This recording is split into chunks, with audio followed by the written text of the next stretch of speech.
பாருங்க, இருளுக்கும் வெளிச்சத்திற்கும் யுத்தம் என்று ஒன்றே கிடையாது. ஆனா வெளிச்சம் வந்துட்டுனா நான் போக மாட்டேன் அப்படின்னு சொல்றதுக்கு கூட வெளிச்சம் இருளுக்கு நேரம் கொடுக்காது.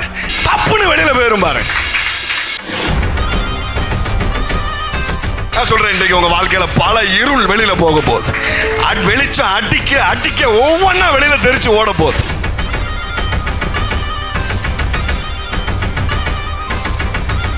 நிறைய பேர் இருக்கு தெரியுமா, ஒரு காரியத்தை என்ஜாய் பண்ணணும்னு நினைக்க அதுக்குள்ள இப்படி ஒரு பிரச்சனையை கொண்டு வந்து நிப்பாட்டுறாங்களே. இன்னைக்கு அப்படிப்பட்ட இருளும் உங்க வாழ்க்கையில நீங்கட்டும். தொடர் சந்தோஷங்கள் உங்க வாழ்க்கையில உண்டாகட்டும். ஏமே, ஒரு சந்தோஷத்தை என்ஜாய் பண்ணி முடிக்கும் போது பிரச்சனை இனி வராது. ஒரு சந்தோஷத்தை என்ஜாய் பண்ணி முடிக்கிறதுக்குள்ள அடுத்த சந்தோஷம் உங்க வாழ்க்கையில எட்டி பார்க்கும்.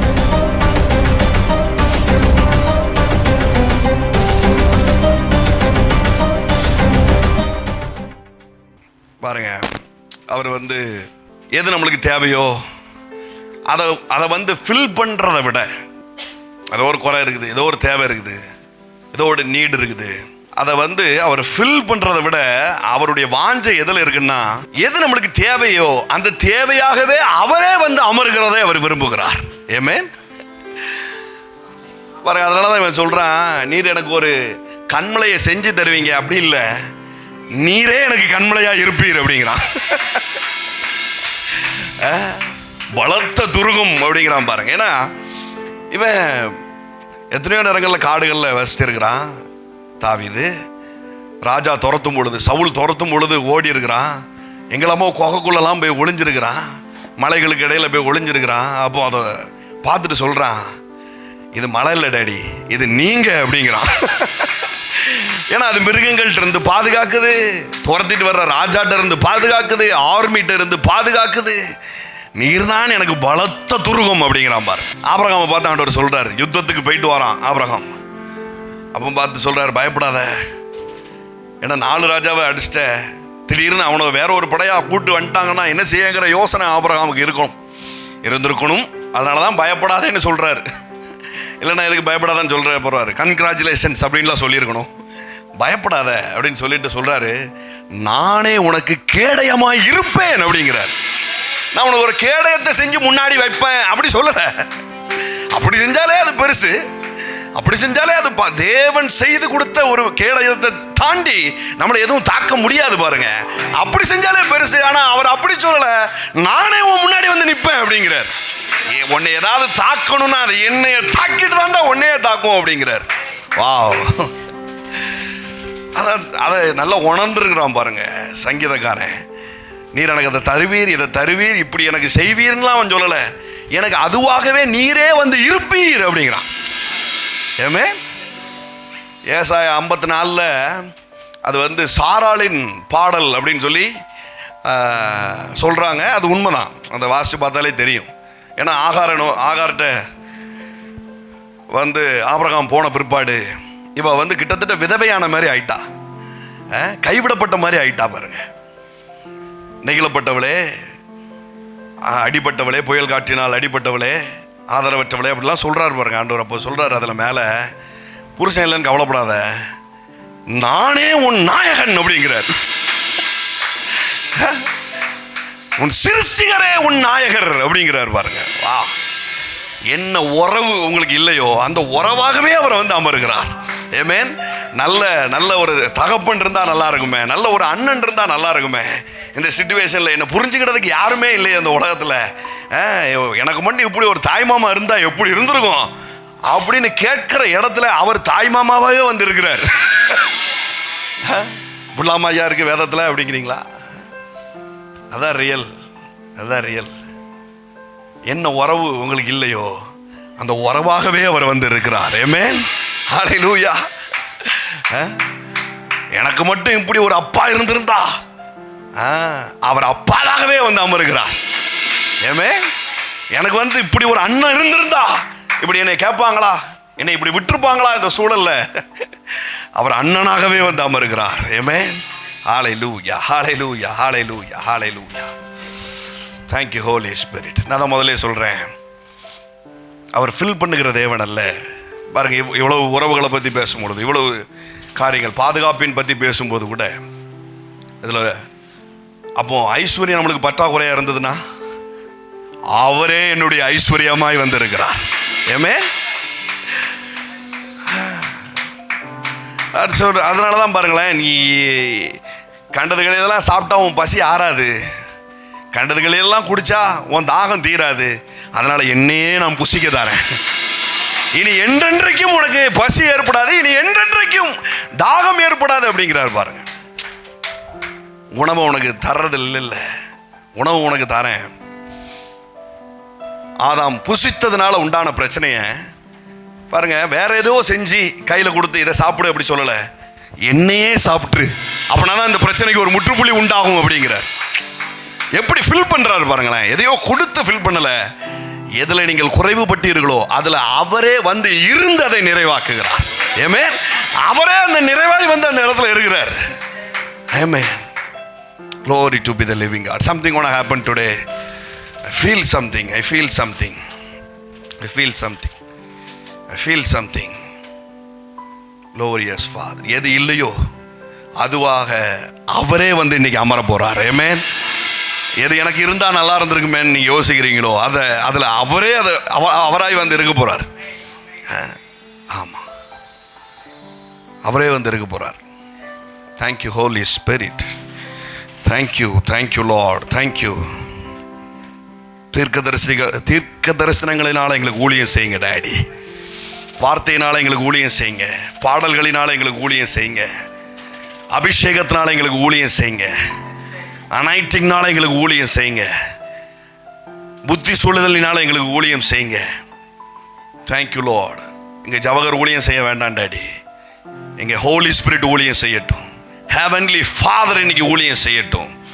ஹல்லேலூயா. எங்கள் ரட்சகரும் எங்கள் மீட்பரும் எங்கள் கண்மலையானவருமாய் இருக்கிற இயேசு எங்களுக்கு இன்றைக்கு ஊழியம் செய்யட்டும் டாடி. வேதம் சொல்லுது இல்லையா, எலும்புகள் உருப்பெறுவதற்கு முன்பதாகவே அவர் நம்மை நன்றாய் அறிந்திருக்கிற தேவன் அப்படின்னு சொல்லுது.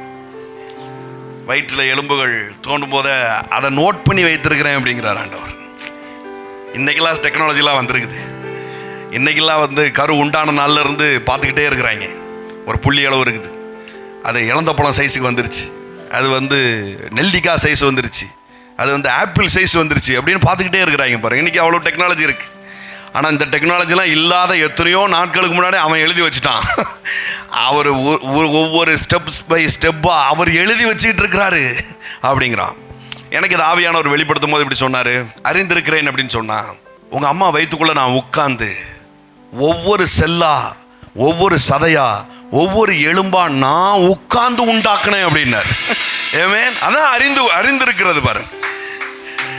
அதை சொல்லும் பொழுது எனக்கு ஒரு காரியம் சொன்னார். நான் தொட்டு உண்டாக்குன இந்த சரீரம், நான் தொட்டு உண்டாக்குன இந்த சரீரம் இந்த உலகத்தில் வெளியில் வரும்போது ஏதாவது ஒரு பாதிப்பு வந்ததுன்னா இதை நினச்சிக்கோ ஆண்டவரே, நீர் தொட்டு உண்டு பண்ணின சரீரம் டாடி இது, இதில் வேற எதுவும் தொட முடியாது அப்படின்னு சொல்லு அப்படின்னார்.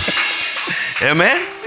இந்த சரீரத்தில் சுகர் தொட முடியாது, இந்த சரீரத்தில் ப்ரெஷர் தொட முடியாது, இந்த சரீரத்தில் மனப்பிரச்சனைகள் போராட்டங்கள் செயல்பட முடியாது, எந்த உள்ளுறுப்புகளும் பாதிக்கப்பட முடியாது. ஏன்னா இது அவர் தொட்டு தொட்டு தொட்டு தொட்டு உண்டாக்கின சரீரம். ஆமென். ஒவ்வொரு பாருங்களேன், ஆதாம எப்படி செஞ்சார்? ஆதாம மண்ணினால செஞ்சார்னா எப்படி செஞ்சிருப்பார்? ஒவ்வொரு பார்ட்டா செஞ்சிருக்கிறார் இல்லையா? ஒவ்வொரு பார்ட்டா, கண்ணு, மூக்கு, உள்ளுறுப்புகள் எல்லாம் வச்சு என்ன பண்ணியிருக்கிறாரு? ஆவியை ஊதி இருக்கிறார் அப்படின்னு சொல்லுது. வார்த்தையை பேசி என்ன பண்ணியிருக்கிறாரு? ஜீவ சுவாசத்தை அவருக்குள்ள மூச்சை தூக்கி நம்மகிட்ட உள்ள விட்டுருக்கிறாரு. அப்போ ஒவ்வொன்றா உண்டாக்கி இருக்கிறாரு பாருங்க. அப்படிதான் என்ன பண்ணியிருக்கிறாரு?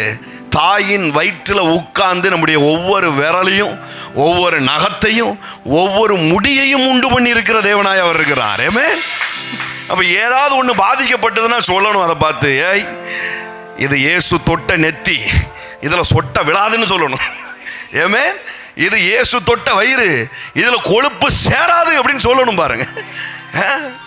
உள்ள இருக்கிற விருப்புகள் எது வெளியில் தெரியுது? இன்னைக்கு ஒருத்தர் இப்படி சொன்னார், உள்ள இருக்கிற உறுப்பு எங்கெங்க எது எது இருக்குன்னு தெரியாத வரைக்கும் நீ நல்லா இருக்கன்னு அர்த்தம் அப்படின்னாரு. உள்ள இருக்கிற உறுப்பு என்னைக்காவது இது இங்கே தான் இருக்குன்னு தெரிய வந்துட்டுன்னா அதில் பிரச்சனை இருக்குன்னு அர்த்தம். இப்போ உள்ள இருக்கிற உறுப்பு எங்கெங்க இருக்கு, கிட்னி எங்கே இருக்குன்னு தெரில, ஹார்ட் எங்கே இருக்குது தெரியல, லிவர் எங்கே இருக்குது தெரியல, கல்லீரல் எங்கே இருக்குது, மண்ணீரல் எங்கே இருக்குது தெரியல, தமனி எங்கே இருக்குது தெரியல அப்படின்னா ரொம்ப சந்தோஷம். அது என்னைக்கு தெரிய வருதோ அன்றைக்கி பிரச்சனை இருக்குன்னு அர்த்தம். ஏமேன். இது வரைக்கும் அப்படி உள்ளுறுப்புகள் தெரியலன்னா ஆண்டவருக்கு இப்போவே நன்றி சொல்லிடுங்க. இனி தெரியவே தெரியாது. உள்ளுறுப்புகள்லாம் எங்கே எது எது இருக்குன்னு தெரியவே தெரியாது. ஏமேன். அதெல்லாம் உட்காந்து உண்டு பண்ணியிருக்கிறார் பாருங்க. அதெல்லாம் ஒருவேளை சுரப்பி சரியாக சுரக்கலையா, சுகருக்கு ப்ரெஷருக்குன்னு ஏதாவது சுரக்கலை, சரி ஏதோ சுரந்துட்டு அதிகமாக சுரக்கு இப்படிலாம் சொல்கிறாங்க பாருங்க. அதை பார்த்து சொல்லுங்கள், ஏய் உன்னை தேவன் தொட்டிருக்கிறாரு. ஏமேன். தாயின் கருவறையிலேயே தொட்டிருக்கிறாரு. நீ டேமேஜ் ஆகவே முடியாது அப்படின்னு சொல்லுங்க. ஏமேன். நீ டேமேஜ் ஆகவே முடியாது, டேமேஜ் ஆகவே முடியாது. ஏமேன். ஒரு வசனம் எப்படி சொல்லுது, தாயின் வயிற்றில் தோன்றதுக்கு முன்பதாகவே நீர் என்னை அறிந்திருக்கிறீர்னு. ஒரு வசனம் சொல்லுது, உலக தோற்றத்துக்கு முன்பதாகவே நீர் என்னை அறிந்திருக்கிறீர் அப்படின்னு. ஏமேன். இன்னைக்கு நடக்கிற போராட்டங்கள், இன்னைக்கு நடக்கிற பிரச்சனைகள் நம்மளுக்கு 10 வருஷத்துக்கு முன்னாடி தெரியலாம், 10 மாதத்துக்கு முன்னாடி தெரியலாம், 10 நாளைக்கு முன்னாடி தெரிஞ்சிருக்கலாம் இன்னைக்கு என்னெல்லாம் இருக்குன்னு.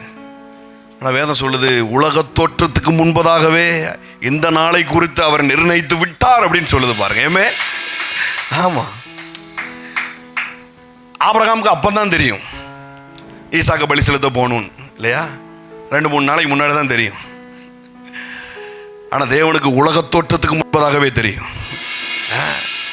ஆமாம், உலக தோற்றத்துக்கு முன்பதாகவே தெரியும். அந்த நாளில் இதை நம்ம கேட்க போகிறோம் ஆபிரகாம்கிட்ட அப்படின்னு தூக்கி கொண்டு போகிறான் பாருங்க. தூக்கி கொண்டு போகிறான். பார்த்தா அங்கே ஒரு ஆடு சிக்க வைக்கப்படுது, இல்லையா? அந்த 1 வயது ஆடு. அப்படி பார்த்தா இந்த நாளுக்கென்று 1 வருஷத்துக்கு முன்பதாகவே ஒரு ஆடை இந்த உலகத்துக்கு தேவன் அனுப்பியிருக்கிறார். ஏமே. 1 வருஷத்துக்கு முன்னாடியே அந்த ஆடை பிறக்க வச்சிருக்கிறார், அதை வளர வச்சிருக்கிறார். ஆபிரகாமை பாதுகாக்கிறது இருக்கட்டும், அந்த நாளுக்காக அந்த ஆடும் பாதுகாப்புக்குள்ளாக இருந்திருக்குது. ஏமே. நான் உங்களுக்கு சொல்றேன் தீர்க்க தரிசனமா, உங்களுடையது உங்களுடையதே, அதை வேற யாரும் தொட முடியாது. 1 வருஷ காலமாய் அந்த ஈசாக்குக்காக பலி செலுத்த போகிற ஆடை பாதுகாத்த தேவன் இன்றைக்கு உங்க காரியத்தையும் அவர் பாதுகாத்து கொண்டிருக்கிறார். ஏமே. உங்க நகை உங்களுக்கு தான், உங்க பிள்ளைகள் உங்களுக்கு தான், உங்க குடும்பம் உங்களுக்கு தான், உங்க சொத்து பத்து உங்களுக்கு தான். அது தேவையில்லாமல் அடகுக்கு போகாது, தேவையில்லாமல் கோர்ட்டு கேஸுக்கு போகாது, தேவையில்லாமல் பேங்க்ல மூழ்கி போகாது, தேவையில்லாமல் இன்னொருத்தர் கையில் அது போகாது. நான் சொல்றேன், ஆட்டை பாதுகாத்த யெகோவா ஈரே. ஏமே. இதெல்லாம் யோசிச்சு தான் அவன் சொல்றான், யெகோவா ஈரே, நீர் முன்னாயத்தம் பண்ணி வைத்திருக்கிற தேவன். அவர் நினைச்சா அந்த செகண்ட்ல அப்பவே ஒரு ஆட்டை புசுக்குன்னு உண்டு பண்ணிட முடியும். முடியுமா முடியாதா? அந்த செகண்ட்ல அவரால் உண்டு பண்ண முடியும் பாருங்க. ஒரு ஆட்டை அப்படியே, ஒரு ஆடு உண்டாவதாக உலகமே உண்டாயிட்டு ஒரு ஆடு உண்டாகாதா?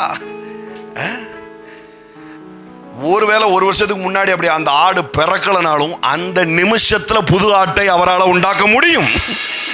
ஆமா. 1 வருஷத்துக்கு முன்னாடி அந்த ஆடு பிறந்தது பாருங்க. இவன் மலை ஏறதுக்கு முன்பதாகவே 2 நாளைக்கு முன்னாடி அது மலை ஏற ஆரம்பிச்சிட்டு,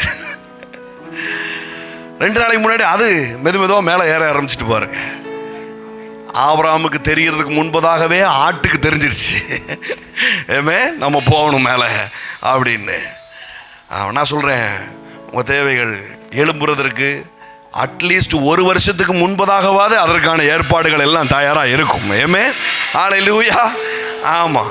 அட்லீஸ்ட் 1 வருஷத்துக்கு முன்னாடியே அதில் வேக்கண்ட் இருக்கும். அதில் 1 வருஷத்துக்கு முன்பதாகவே சில காரியங்கள் ரெடியாகி நிற்கும் பாருங்க.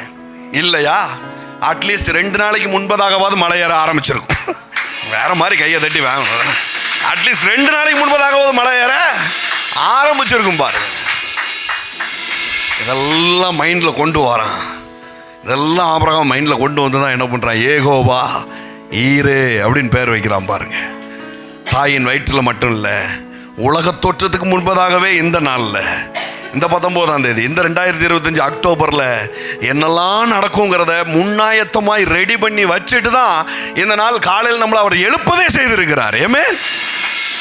நாளைக்கு காலையிலையும் அவர் எழுப்புவார். நாளைக்கு உண்டானதெல்லாம் ரெடி பண்ணி வச்சுட்டு தான் அவர் எழுப்புறாரு. எனக்கு ரெடி ஆகலை, எனக்கு இல்லை அப்படின்னு நினச்சவங்க நிறைய பேர் நைட்டோட நைட்டாக முடிஞ்சிருச்சு, காலையில் கண்ணை திறக்கலை. ஆனால் நான் சொல்கிறேன், காலையில் கண்ணை திறக்கிறோமா, காலையில் நமக்கு விடிஞ்சிருக்கா, காலையில் நமக்கு மூச்சு விட முடியுதா? காலையில் நம்மளால் எந்திரிச்சு நின்று பார்க்க முடியுது என்றால் இந்த நாளுக்கு உண்டான எல்லாவற்றையும் ஏற்பாடு பண்ணி விட்டார். உலக தோற்றத்துக்கு முன்பதாகவே ஏற்பாடு பண்ணி வச்சுட்டார். ஆமென். இந்த தாட்டை எப்பவுமே மைண்டில் ஓடணும் பாருங்க. அட்லீஸ்ட் ஒரு வருஷத்துக்கு முன்பதாகவாது இந்த நாளுக்கு தேவையான ஏதோ ஒன்றை தேவன் செய்து வைத்துட்டு தான் இந்த சவாலுக்குள்ள என்னை விடுறாரு, இதை என்னை சந்திக்க பண்ணியிருக்கிறார் என்று சொன்னால் எனக்கான ஆடு எங்கேயோ சிக்க வைக்கப்பட்டிருக்கிறது. ஹல்லேலூயா. இந்த போராட்டத்தை நான் ஃபேஸ் பண்ணியிருக்கிறேன்னு சொன்னா, இந்த சவாலை நான் நின்று தாக்கு பிடிக்கிறேன்னு சொன்னா, எனக்கான ஐயோ சொல்லுங்களேன், எனக்கான ஆடு எங்கேயோ சிக்க வைக்கப்பட்டிருக்கிறது. அதுவும் விவரமா சிக்க வைக்கப்பட்டிருக்குது. ஆமென். தேவன் சர்வ ஞானி பாருங்க. கொம்புகளில் முள் சுத்தி என்ன பண்ணிருக்குது, அது ஸ்டக்காகி போய் நிற்குது. நான் சொல்றேன், உங்களுக்கு கிடைக்கக்கூடிய விஷயங்கள் டேமேஜே இல்லாம கையில கிடைக்கும். அல்ற சில்லறையா அற்பமாய் சொற்பமாய் அல்ல, முழுசா ஃப்ரெஷ்ஷா. ஆமென். கிழட்டு ஆடும் கிடையாது. தேவன் உபாகமத்தில் பலிகளை குறித்து பேசும் பொழுது சொல்றார், 1 வயது உள்ள ஆடு அப்படிங்கிறார். கிழட்டு ஆடை கிடாவை வெட்டிடாத, வேகத்துக்கு நேரமாங்கிறத எப்போவோ சொல்லிட்டாரு. எப்படி சொல்றாரு பாருங்க, நல்ல கம்ப்ளீட்டா ஃப்ரெஷ்ஷா. எல்லாரும் சொல்லுங்க, கம்ப்ளீட்டா ஃப்ரெஷ்ஷா. ஆமென். Without damage. எழுதி வச்சுக்கோங்க உங்க டைரியில, இன்னிலிருந்து உங்க வாழ்க்கையில உங்களுக்கு கிடைக்கிறது எல்லாம் டேமேஜ் ஆகாததா கிடைக்கும், முழுசா கிடைக்கும், ஃப்ரெஷ்ஷா கிடைக்கும், என்ஜாய் பண்ற மாதிரி இருக்கும். ஆமென். என்ஜாய் பண்ற மாதிரி இருக்கும். Glory to be the living God. பகைவருக்கு எதிராக எனக்கு ஒரு பந்தி. பாருங்களா, ஆண்டவர் வந்து நம்மளை விரோதிக்கிறவங்க அல்லது நம்முடைய முயற்சிக்கு முட்டுக்கட்டையாக இருக்கிறவங்க, நம்மளை வேணும்னே விமர்சிக்கிறவங்க, எப்படியாவது தூக்கி விட்டுறணும்னு நினைக்கிறவங்க, அல்லது நம்முடைய விழுகையை பார்த்து சந்தோஷப்படுறவங்க, நம்முடைய சோர்வை பார்த்து கழி கூடுறவங்க, இதுதான்டா சாக்குன்னு வச்சு குத்துறவங்க, இப்படிப்பட்ட ஆட்கள் எல்லாமே விரோதின்னு கன்சிடர் பண்ணிச்சு பைபிள். சரியா? பைபிள் இதெல்லாம் வந்து உனக்கு விரோதமாக இருக்கிறவர்கள், அன்புக்குரியவர்களாக கூட இருக்கலாம். ஆண்டவர் சொல்றாரு, நான் அவங்கள நிர்மூலமாக்குறது இல்லை. புதிய உடன்படிக்கையில் ஆனால் உனானா போட்டு தள்ளுற பெலிஸ்தர் மாதிரி கன்சிடர் பண்ணி என்ன பண்ணிடுங்க, போட்டு தள்ளிடுங்கன்னா நம்மளால சொல்ல முடியாது. ஆனால் அவங்கள வெக்கப்படுத்துவேன்னு ஆண்டவர் சொல்லியிருக்கிறார். எப்படி? அவங்கள ஒன்றும் இல்லாமல் ஆக்கி அல்ல, அவங்க நல்லா இருக்கட்டும். இல்லை சொல்லுங்க, விரோதிகள் நல்லா இருக்கட்டும். ஏமே நல்லாவே இருக்கட்டும். ஆமாம், ஆண்டவர் சொல்றாரு, அவன் வைத்தெரிச்சப்படுற அளவுக்கு உன்னை நான் உயர்த்துவேன் அப்படிங்கிறார். ஏமே விரோதிக்கு முன்பதாய் ஒரு பந்தி.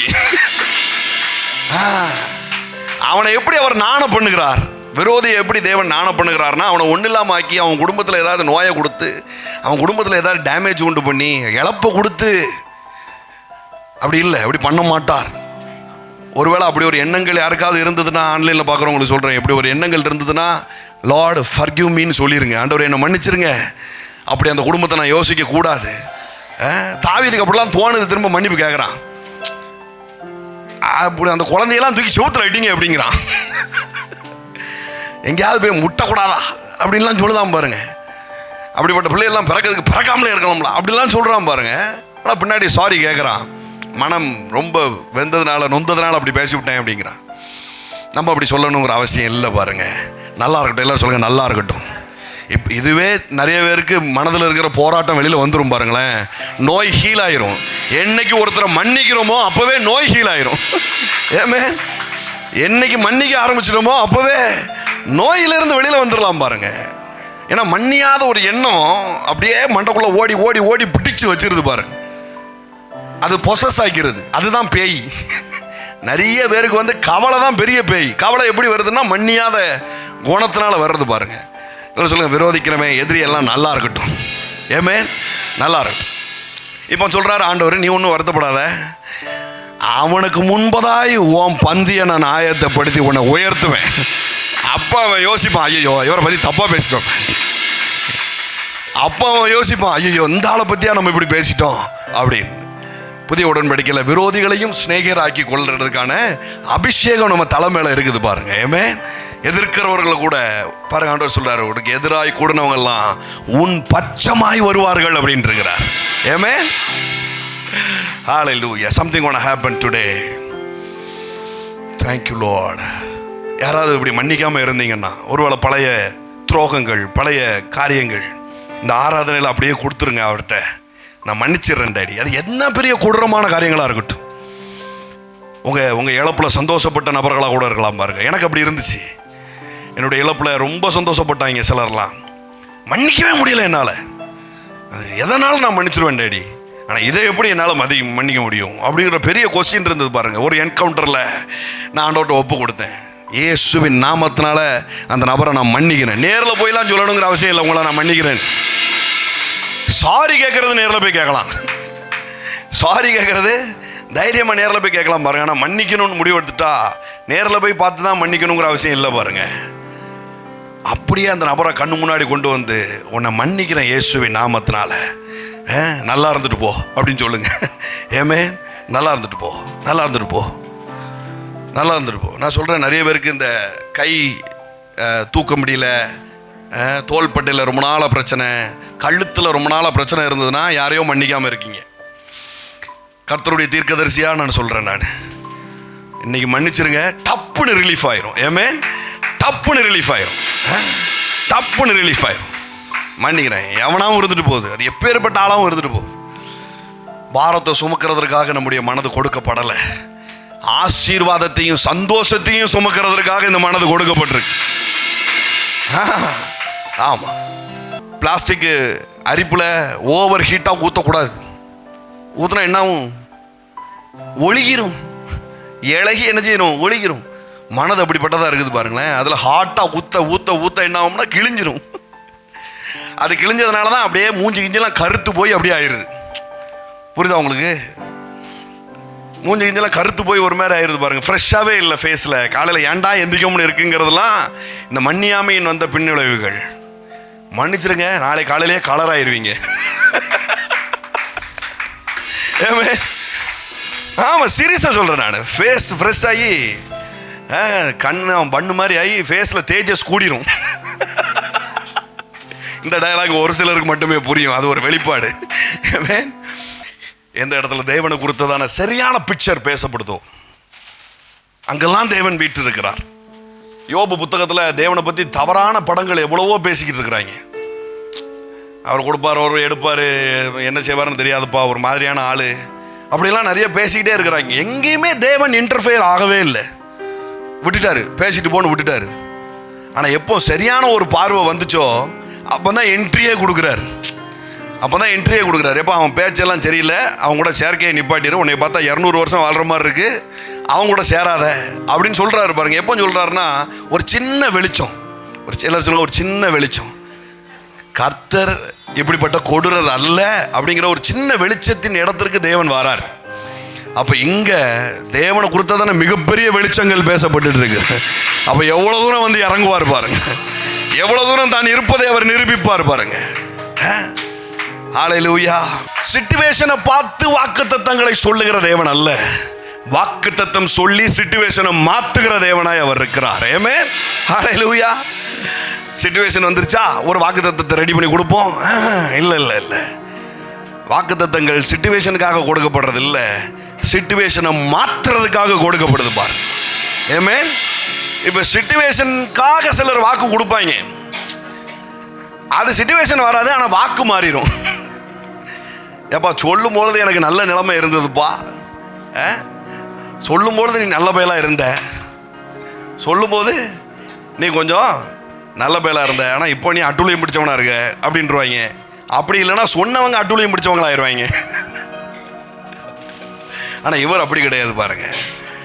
இவர் நேற்றும் இன்றும் என்றும் மாறாதவராக இருக்கிறார். நாம நாளுக்கு நாள் மாறும் போதும் அவர் மாறாதவராக இருக்கிறார். ஏமே அவர் சொல்றாரு வாக்கு, அவர் ஒரு காரியத்தை சொல்லியிருக்கிறாரு, அது நம்முடைய நடக்கையை பொறுத்து ஒரு நாளும் மாறாது.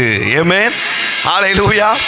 என்னுடைய நடக்கையை பொறுத்து வாக்குத்தத்தம் ஒரு நாளும் மாறாது, ஒரு நாளும் மாறாது. எப்போ நம்ம தேவனை சார்ந்திருக்கிறோம் அப்படின்னு சொன்னால், எந்த நிலை, எந்த ஸ்டேட்டஸ் நாம் தேவனை தான் சார்ந்திருக்கிறோம் அப்படிங்கிறதுக்கான கரெக்டான ஸ்டேட்டஸ் என்னன்னா, 50% நான் பண்ணிடுறேன், 50% நீங்கள் பண்ணிடுங்க டேடி. அது கிடையாது கரெக்டான ஸ்டேட்டஸ். எனக்குள்ள தயவுலாம் இருக்காங்க, சொந்தக்காரங்களாம் இருக்கிறாங்க, எனக்கு இவ்வளோ இருக்குது, இதெல்லாம் வச்சு நான் ஒரு காரியத்தை செய்கிறேன், மிச்சத்தை தேவைன்னா உங்கள்கிட்ட நான் வரேன். அது கிடையாது கம்ப்ளீட் ஸ்டேட்டஸ். நான் தேவனை தான் சார்ந்திருக்கிறேன் என்பதற்கான கம்ப்ளீட் ஸ்டேட்டஸ் அது கிடையாது. எப்போ முழுமையாய் நம்ம அவரை சார்ந்திருக்கிறோமோ, ஏமே நீங்கள் இல்லாமல் அணு கூட அசையாது டேடின்னு எப்போ வந்து நிற்கிறோமோ, ஒருவேளை அப்படி நிற்கலன்னா அப்படிப்பட்ட ஸ்டேட்டஸ் வரும். ஏமே வந்து நிற்கும் பாருங்க. அதுதான் 100% நான் தேவனை சார்ந்திருக்கிறேன் என்பதற்கான அடையாளம் பாருங்க. எல்லாம் இருக்கட்டும், இந்த மாதிரியான தயவுகள் இருக்கட்டும், இந்த மாதிரியான ஆசீர்வாதங்கள்லாம் இருக்கட்டும். யாக்கோபுக்கு ஒரு நாள் கடந்த வாரங்களில் பார்த்தோம் இல்லையா, இஸ்ரவேலின் தேவனை பற்றி பார்க்கும்போது பார்த்தோம்.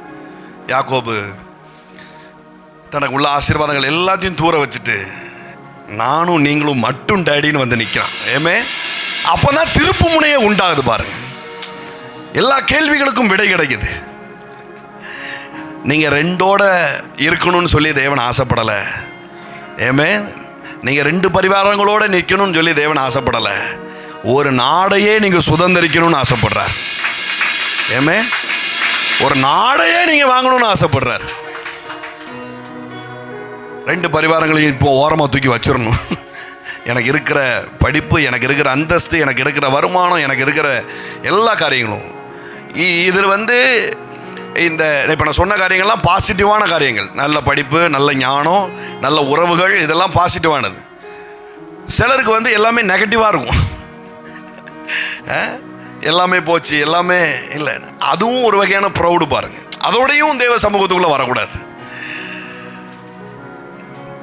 தேவன் பிரின்சிபலின் அடிப்படையில் வேலை செய்கிறவர், அவர் சென்டிமெண்ட்டின் அடிப்படையில் வேலை செய்கிறவர் அல்ல.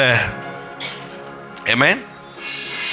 ஆமாம், சென்டிமெண்ட்டின் அடிப்படையில் அவர் வேலை செஞ்சார்னா இட்ஸ் எ லிமிட். ஆகாருக்கு கிடைச்ச மாதிரி, ஆகாருக்கு சென்டிமெண்ட்டில் கிடைக்குது. ஆனால் தேவனுடைய முழு திட்டமும் சாராளின் பேரில் இருக்குது.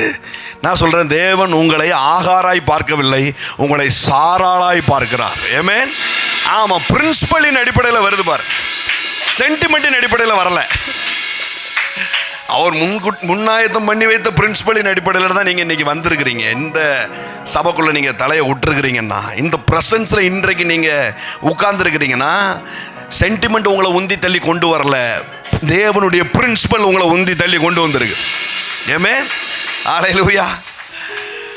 ஆமாம், அதுவும் ஒரு வகையான ப்ரௌடு பாருங்க. எனக்கு ஒன்றும் இல்லை, எனக்கு எதுவும் நடக்கலை, எல்லாமே போச்சு அப்படிங்கிறதும் ஒரு ப்ரௌடு. எனக்கு எல்லாமே இருக்குது, எல்லாமே எனக்கு, அதுவும் ப்ரௌடு தான் பாருங்க. ப்ரெசன்ஸ்குள்ளே ரெண்டையும் தூக்கி தூர வச்சிடணும். ரெண்டையும் தூக்கி தூர வச்சுட்டு, இந்நாளும் எந்நாளும் எனக்கு நீர் தான் ஐயா. That is the true worship. இதுதான் முழுமையான ஆராதனை. இதுதான் முழுமையாய் நம் தேவனை சார்ந்திருக்கிறது பாருங்க. 1000 தேவை இருக்கலாம், 1000 பெண்டிங் இருக்கலாம், வெளியில் 1000 காரியங்கள், எனக்கு நான் எதிர்பார்த்த காரியங்கள் இருக்கலாம். அதெல்லாம் ஒரு பக்கம் இருக்கட்டும் டேடி, எனக்கு எல்லாமே நீர் தான் டேடி, எனக்கு எல்லாமே நீர் தான், எனக்கு எல்லாமே நீர் தான்.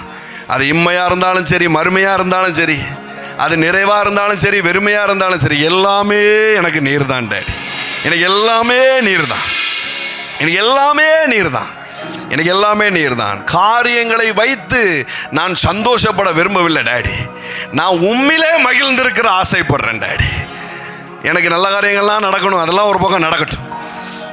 எனக்கு நிறைய திருப்பு முனைகள்லாம் உண்டாகணும், அதெல்லாம் ஒரு பக்கம் நடக்கட்டும். ஆனால் இப்போ அதுக்கான நேரம் இல்லை டேடி. இப்போ நான் என்னை உம்மிலே சரணடைகிறதுக்கான நேரமாக இருக்குது டேடி. என்னை கம்ப்ளீட்டாக நீங்கள் டேக் ஓவர் பண்ணுங்க டேடி. என் காரியங்கள் என்னை டேக் ஓவர் பண்ண வேண்டாம், நீங்கள் என்னை டேக் ஓவர் பண்ணுங்க. என் தேவைகள் என்னை டேக் ஓவர் பண்ண வேண்டாம், நீங்கள் என்ன டேக் ஓவர் பண்ணுங்க டேடி. எனக்கு நடக்க வேண்டிய நன்மைகள் என்னை டேக் ஓவர் பண்ண வேண்டாம், நீங்கள் என்ன டேக் ஓவர் பண்ணுங்க, நீங்கள் என்ன டேக் ஓவர் பண்ணுங்க. ஈசாக்கை சப்மிட் பண்ணுனா அப்படிங்கிற காரியம் அவன் சொல்றான், ஈசாக்கினால ஈசாக்கு என்ன டேக் ஓவர் பண்ண வேண்டாம், நீங்க என்ன டேக் ஓவர் பண்ணுங்க அப்படின்னு தான் ஆபிரகாம் கொண்டு வந்து வைக்கிறான். என்னுடைய முழு விருப்பமும் அதுவா இருக்கலாம். இது நடக்கலைன்னா என் வாழ்க்கை எப்படி இருக்குங்கிற சிச்சுவேஷனா காரியமா அது கூட அது இருக்கலாம் பாருங்க. என்றைக்கு அதை நீங்கள் தேவ சமூகத்தில் தூக்கி வைக்கிறீங்களோ அப்போ அது தேவனுடைய கண்ட்ரோலுக்கு போகும். நீங்களும் தேவனுடைய கண்ட்ரோலுக்குள்ளே வருவீங்க. நீங்களும் தேவனுடைய கண்ட்ரோலுக்குள்ளே போவீங்க. உங்கள் காரியங்களும் அவருடைய கண்ட்ரோலில் போகும். உங்கள் பிள்ளைங்க அவருடைய கண்ட்ரோலில் போகும். உங்கள் பேர பிள்ளைங்க அவருடைய கண்ட்ரோலில் போகும். உங்கள் வேலை காரியங்கள் அவருடைய கண்ட்ரோலில் போகும். உங்கள் ஆசீர்வாதங்கள் அவருடைய கண்ட்ரோலில் போகும். உங்கள் எதிர்கால திட்டங்கள் அவருடைய கண்ட்ரோலில் போகும். உங்கள் வருமானம் அவருடைய கண்ட்ரோலில் போகும். உங்களுடைய இன்க்ரீஸ் அவருடைய கண்ட்ரோலில் போகும். உங்களுடைய பெருக்கம் அவருடைய கண்ட்ரோலில் போகும். ஹல்லேலூயா, ஹல்லேலூயா, ஹல்லேலூயா, ஹல்லேலூயா, ஹல்லேலூயா. லார்ட், எல்லாவற்றையும் உம்முடைய சமூகத்தில் சப்மிட் பண்ணுறோம் டாடி. இனி மகிமை காரியங்களை தீர்மானிக்கட்டும். இனி மகத்துவம் காரியங்களை தீர்மானிக்கட்டும்.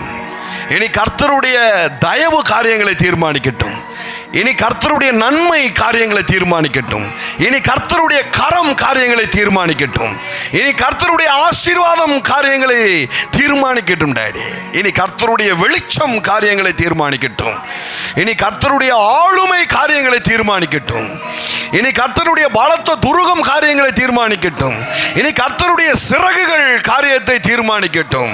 இனி கர்த்தருடைய மாட்சிமை காரியங்களை தீர்மானிக்கட்டும்.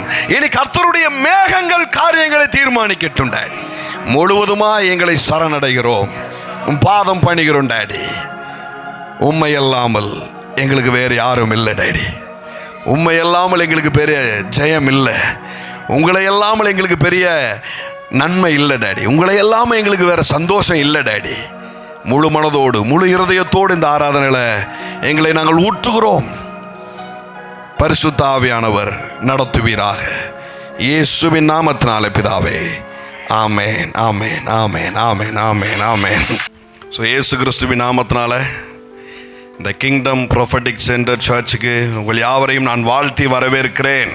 ஆமென், ஆமென். Thank you, thank you, thank you. ஆன்லைனில் பார்க்குறவங்களையும் நான் வாழ்த்தி வரவேற்கிறேன். கர்த்தர் நல்லவர்.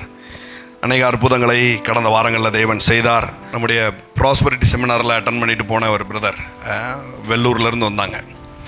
அட்டன் பண்ணிட்டு போயிட்டு அவங்களுக்கு ஒரு ஆசை, எனக்கு இந்த ஊழியத்துக்குன்னு கோல்டு ஆஃபரிங் கொடுக்கணும் அப்படின்னு சொல்லி அவங்களுக்கு ஒரு ஆசை.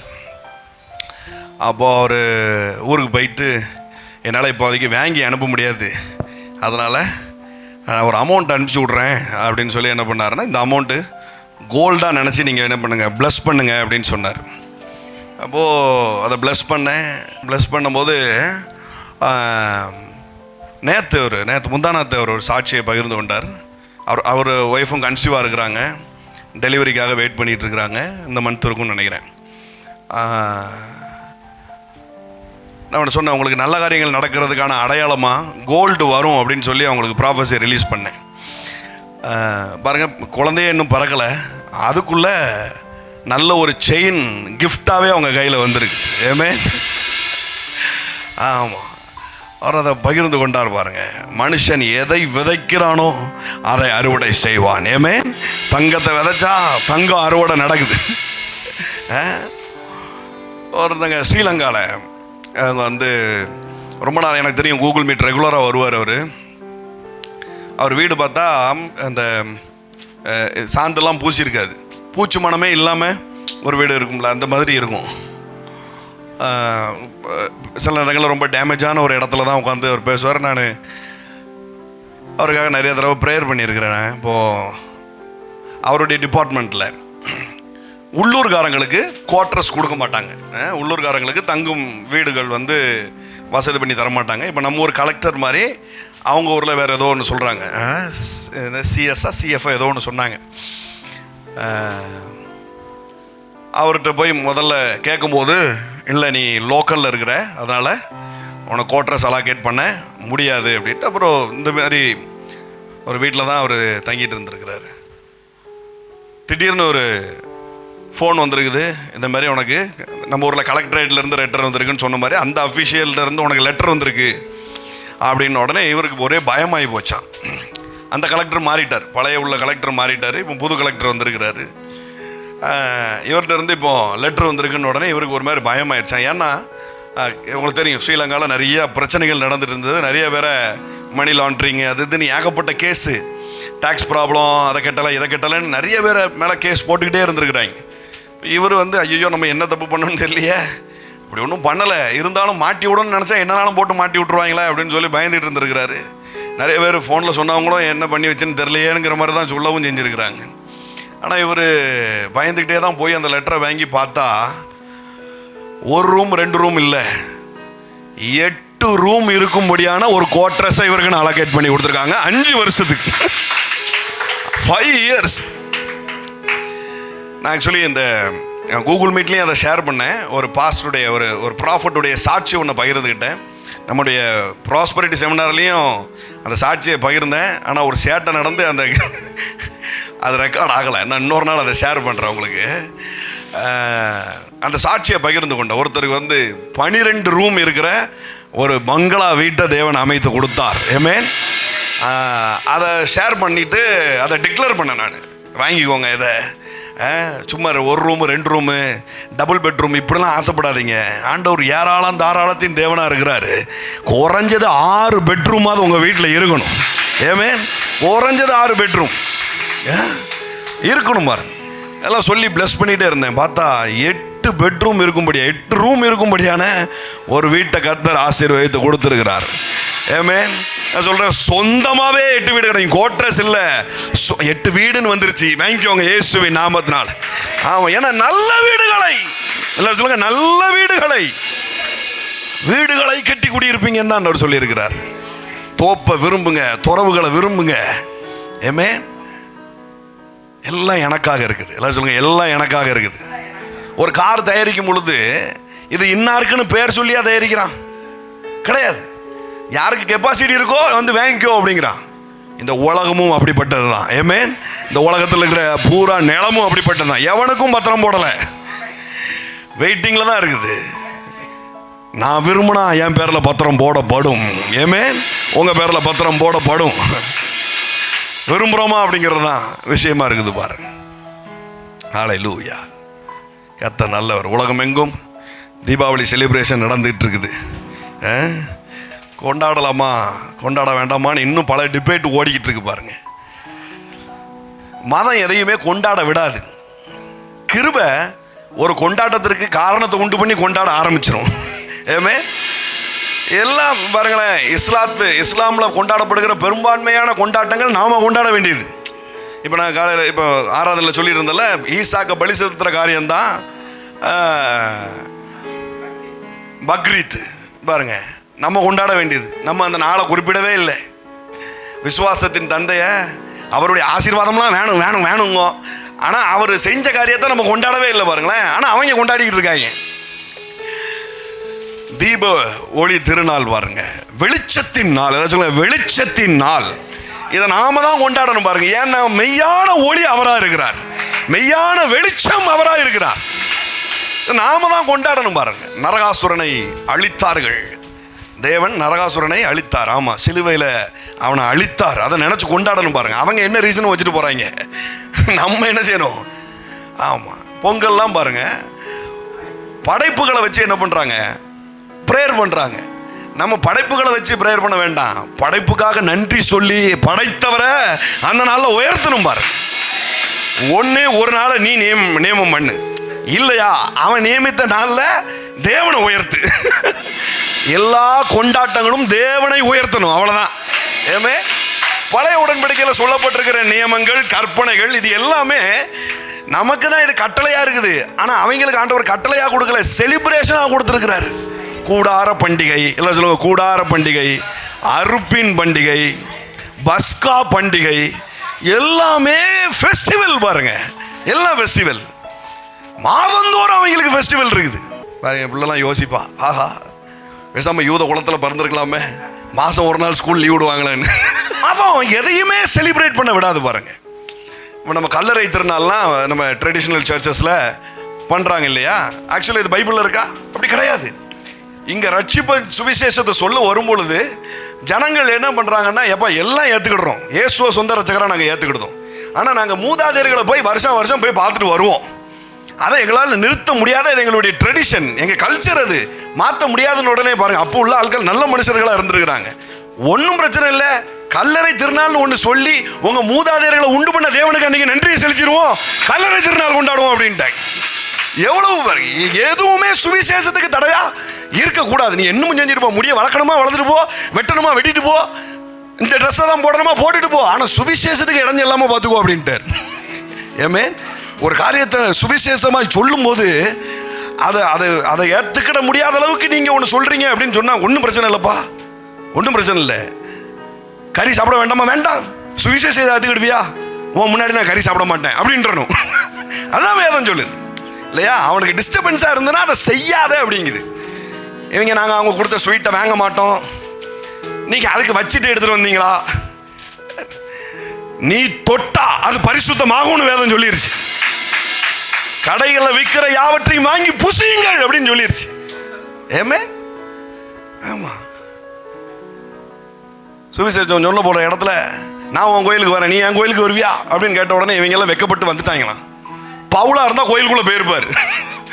போயிட்டாரு, பவுல் கோயிலுக்குள்ள போயிட்டாரு. அங்க இருக்கிற எல்லா சிலைகளையும் பார்க்கிறாரு. அவங்களுடைய வேதாகமத்தெல்லாம் எடுத்து வாசிச்சு பார்க்கிறாரு. அவங்களுடைய கல்ச்சர் புக்ஸ் எல்லாம் எடுத்து வாசிச்சு பார்க்கிறாரு. உங்களில் சில புலவர்கள்லாம் இதை சொல்லியிருக்காங்களா அப்படிங்கிறாரு. நம்ம ஆட்கள் திருக்குறளை கூட வாசிக்கிறது கிடையாது, ஆத்திச்சூடியை கூட வாசிக்கிறது. ஏன்? அது வேற யாரோ எழுதியிருக்காங்க அப்படின்ட்டு.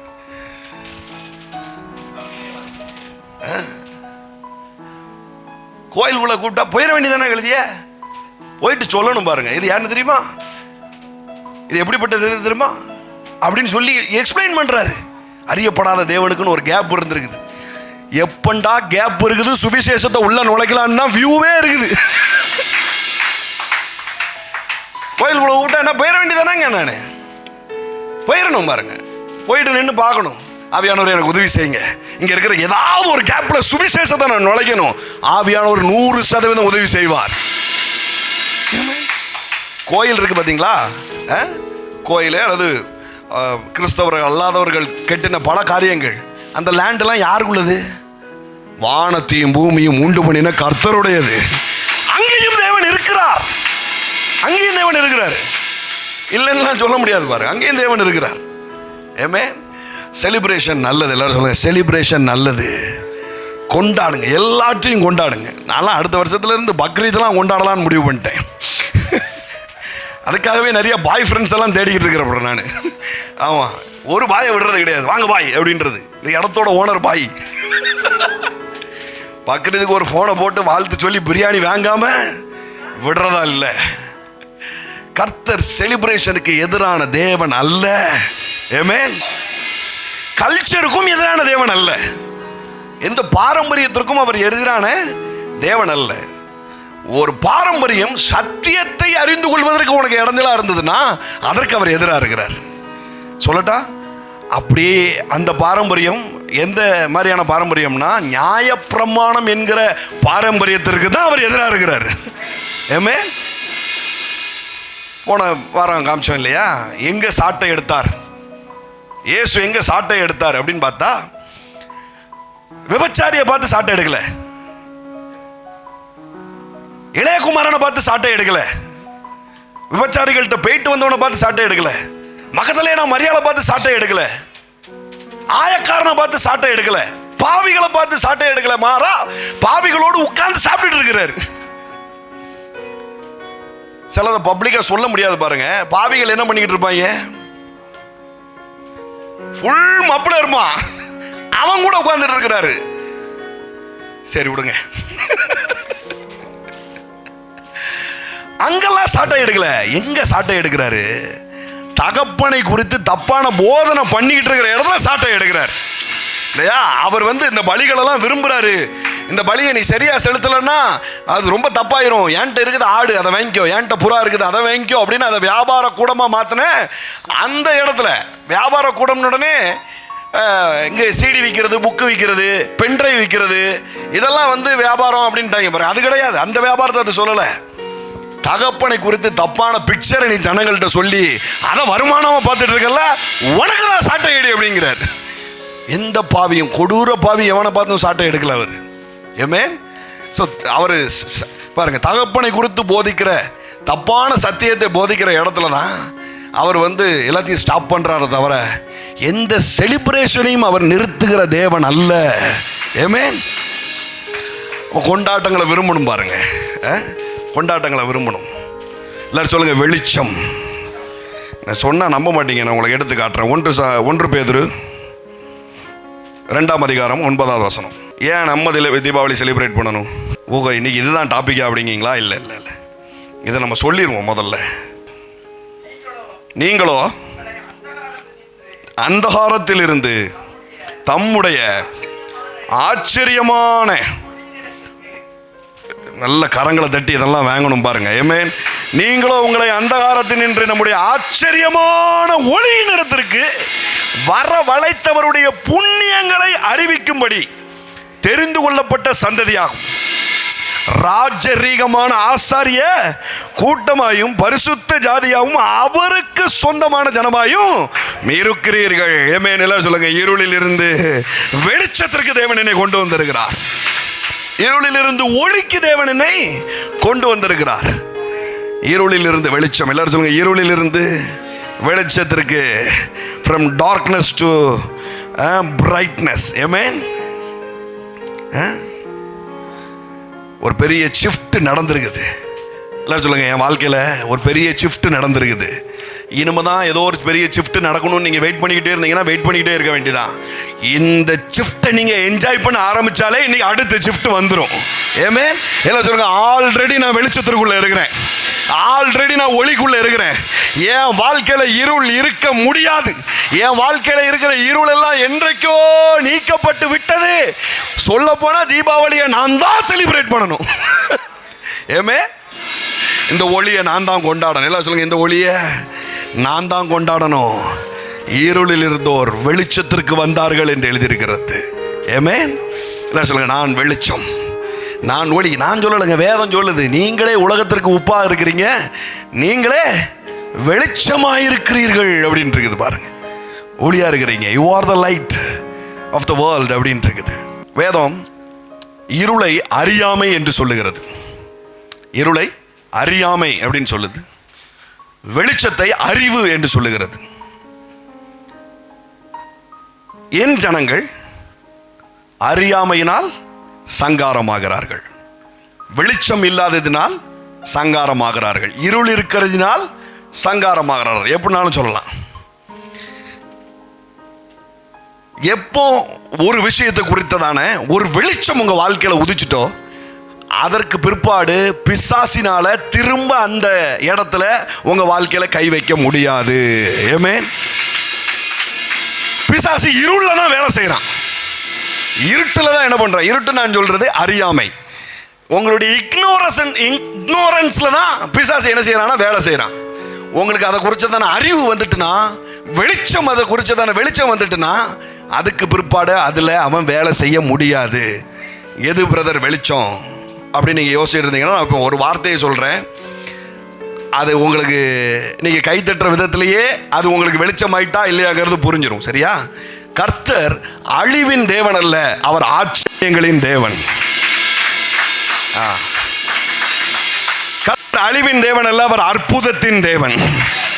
கர்த்தர் அழிவின் தேவன் அல்ல, அவர் ஆசீர்வாதத்தின் தேவன்.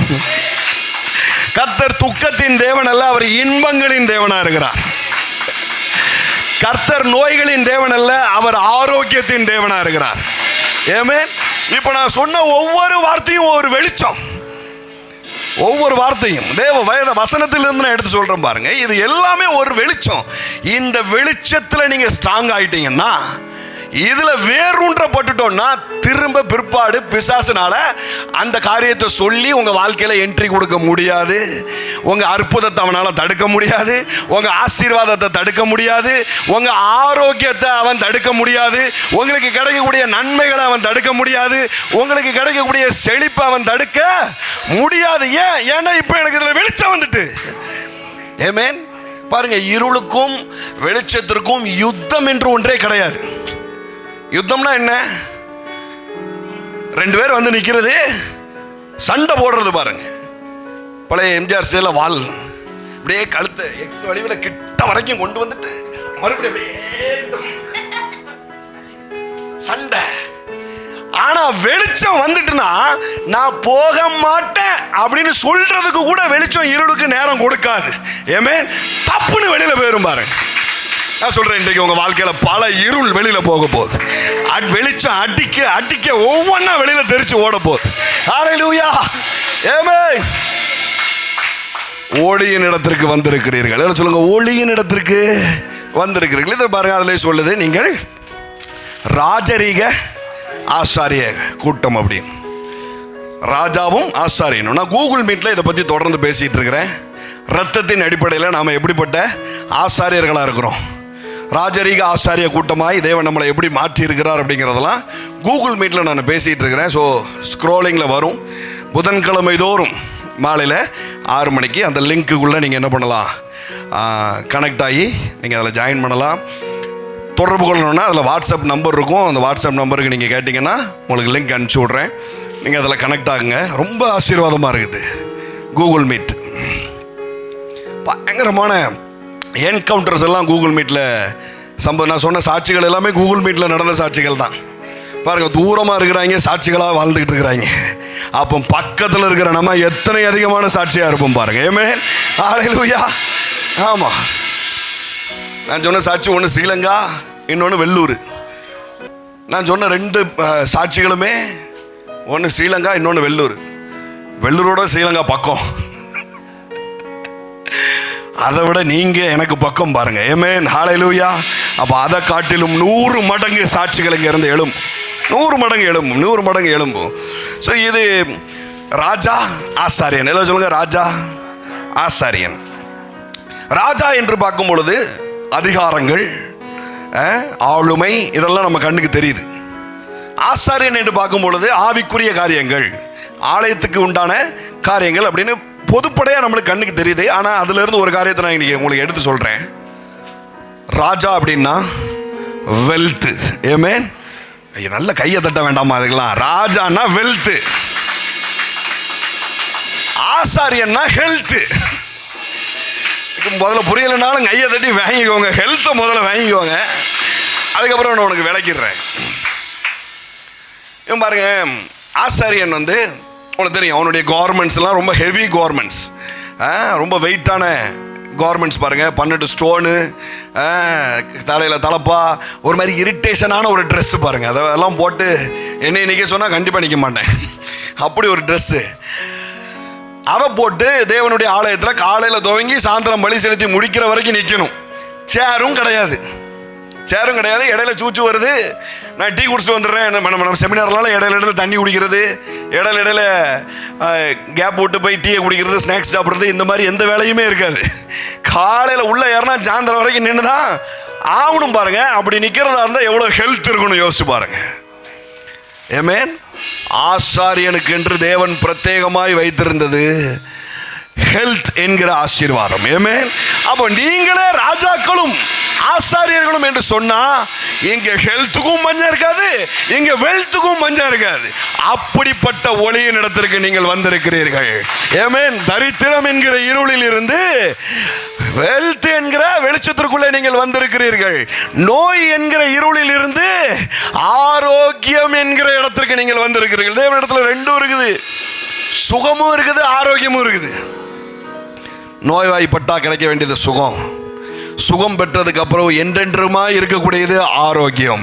நீங்க ஆசாரியன் என்றால் என்றென்றைக்கும் ஆரோக்கியமாய். இல்ல சொல்லுங்க, என்றென்றைக்கும் ஆரோக்கியமாய். நல்லா சொல்லுங்க, என்றென்றைக்கும் ஆரோக்கியமாய். பாருங்க, இதெல்லாம் பழைய உடன்படிக்கையில் 2 தனித்தனியா இருந்தது. 2 தனித்தனியா இருந்தது. மெல்கிசேதேக்கும் தாவீதும் தான் இந்த 2ஐயும் ஒன்னா பண்ணிட்டு இருந்தாங்க. மெல்கிசேதேக்கு அவன் சாலமீன் ராஜாவா இருக்கிறான், அந்த உள்ள ஆலயத்தினுடைய ஆசாரியனா இருக்கிறான், ஆபிரகாம் ஆசீர்வதிக்கிறான் பாருங்க. ராஜாவும் ஆசாரியன். தாவீது, இதை நான் கூகுள் மீட்டில் பேசினேன், இன்னொரு நாள் டைம் கிடைக்கும் போது சண்டே சர்வீஸில் பேசுகிறேன்.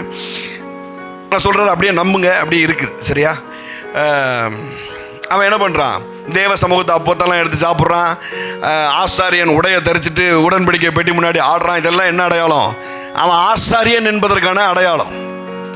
இவங்க 2 பேரும் தான் என்ன பண்ணுறாங்க, ராஜாவும் ஆசாரியனுமா இருக்கிறாங்க பாருங்க. இப்போ புதிய உடன்படிக்கையில் மற்ற எல்லா ராஜாவும் வேற, ஆசாரியன் வேற, எல்லாம் தனித்தனியாக கடந்ததை தேவன் புதிய உடன்படிக்கைக்கு வரும் பொழுது ரெண்டையும் ஒன்றா கொடுக்குறாரு. தட் மீன்ஸ் வெல்த்தும் ஹெல்த்தும் ஒன்றா சப்ளை பண்ணுறார். ஏமே எல்லாரும் சொல்லுங்க, ஆரோக்கியமும் ஐஸ்வர்யமும் ஆரோக்கியமும் செழிப்பும் ஒன்று போல என் வாழ்க்கையில் சப்ளை ஆகும். ஒன்று போல என் வாழ்க்கையில் சப்ளை ஆகும். ஏமே நிறையா தப்பான போதனைகள், ஒரு சிச்சுவேஷனை கையாள தெரியாததுனால, ஒரு பாஸ்டருக்கு அது தெரியாததுனால, அது ஊழியர்களுக்கு அது தெரியாததுனால பொதுப்படையாக ஒரு வார்த்தையை சொல்லி அடித்து விட்டுருவாங்க பாருங்க. அது என்ன அப்படின்னா, ஒன்று நீ ஏதோ பண்ணியிருக்க அப்படிம்பாங்க. நம்ம அதை ஆர்குமெண்ட் ஷேக்கு கொண்டு போய் நான் அப்படி பண்ணலை நிரூபிச்சிட்டோம் அப்படின்னு சொன்னால் ஈஸியான ஒரு மெத்தட் இருக்கு. என்ன அப்படின்னு சொன்னால், தேவன் ஏதோ ஒரு பாடம் புகட்டுறதுக்காக உனக்கு இதை அனுமதித்திருக்கிறார் அப்படின்ட்டுருவாங்க பாருங்க. இது கைத்தட்டவே கூடாது. ஒன்று என்ன செய்வாங்க, நீ ஏதோ பண்ணியிருக்க அப்படிம்பாங்க. நான் அப்படி பண்ணலைன்னு நிரூபிச்சிட்டோன்னா அடுத்து என்ன சொல்லுவாங்க அப்படின்னா, ஏதோ ஒரு பாடம் புகட்டுவதற்காக தேவன் இதை உன் வாழ்க்கையில் அனுமதித்திருக்கிறார் அப்படின்னு சொல்லுவாங்க பாருங்க. நல்லா தெரிஞ்சுக்கோங்க, தரித்திரம், நோய், சாபம் இதெல்லாம் வச்சு பாடம் புகட்டும்படியான ஒரு சிலபஸ் ஆண்டவர் கையில் கிடையவே கிடையாது. ஏமே நீங்கள் நல்ல கையை தட்ட வேண்டாமா? இப்போ கையை தட்டணும். அப்படி ஒரு சிலபஸ் ஆண்டவர்கிட்ட கிடையாது பாருங்க. அவர்கிட்ட என்ன சிலபஸ் இருக்குன்னா, உங்களை ஆசீர்வதித்து பாடம் புகட்டுகிற ஒரு சிலபஸ் அவர் கையில் இருக்குது.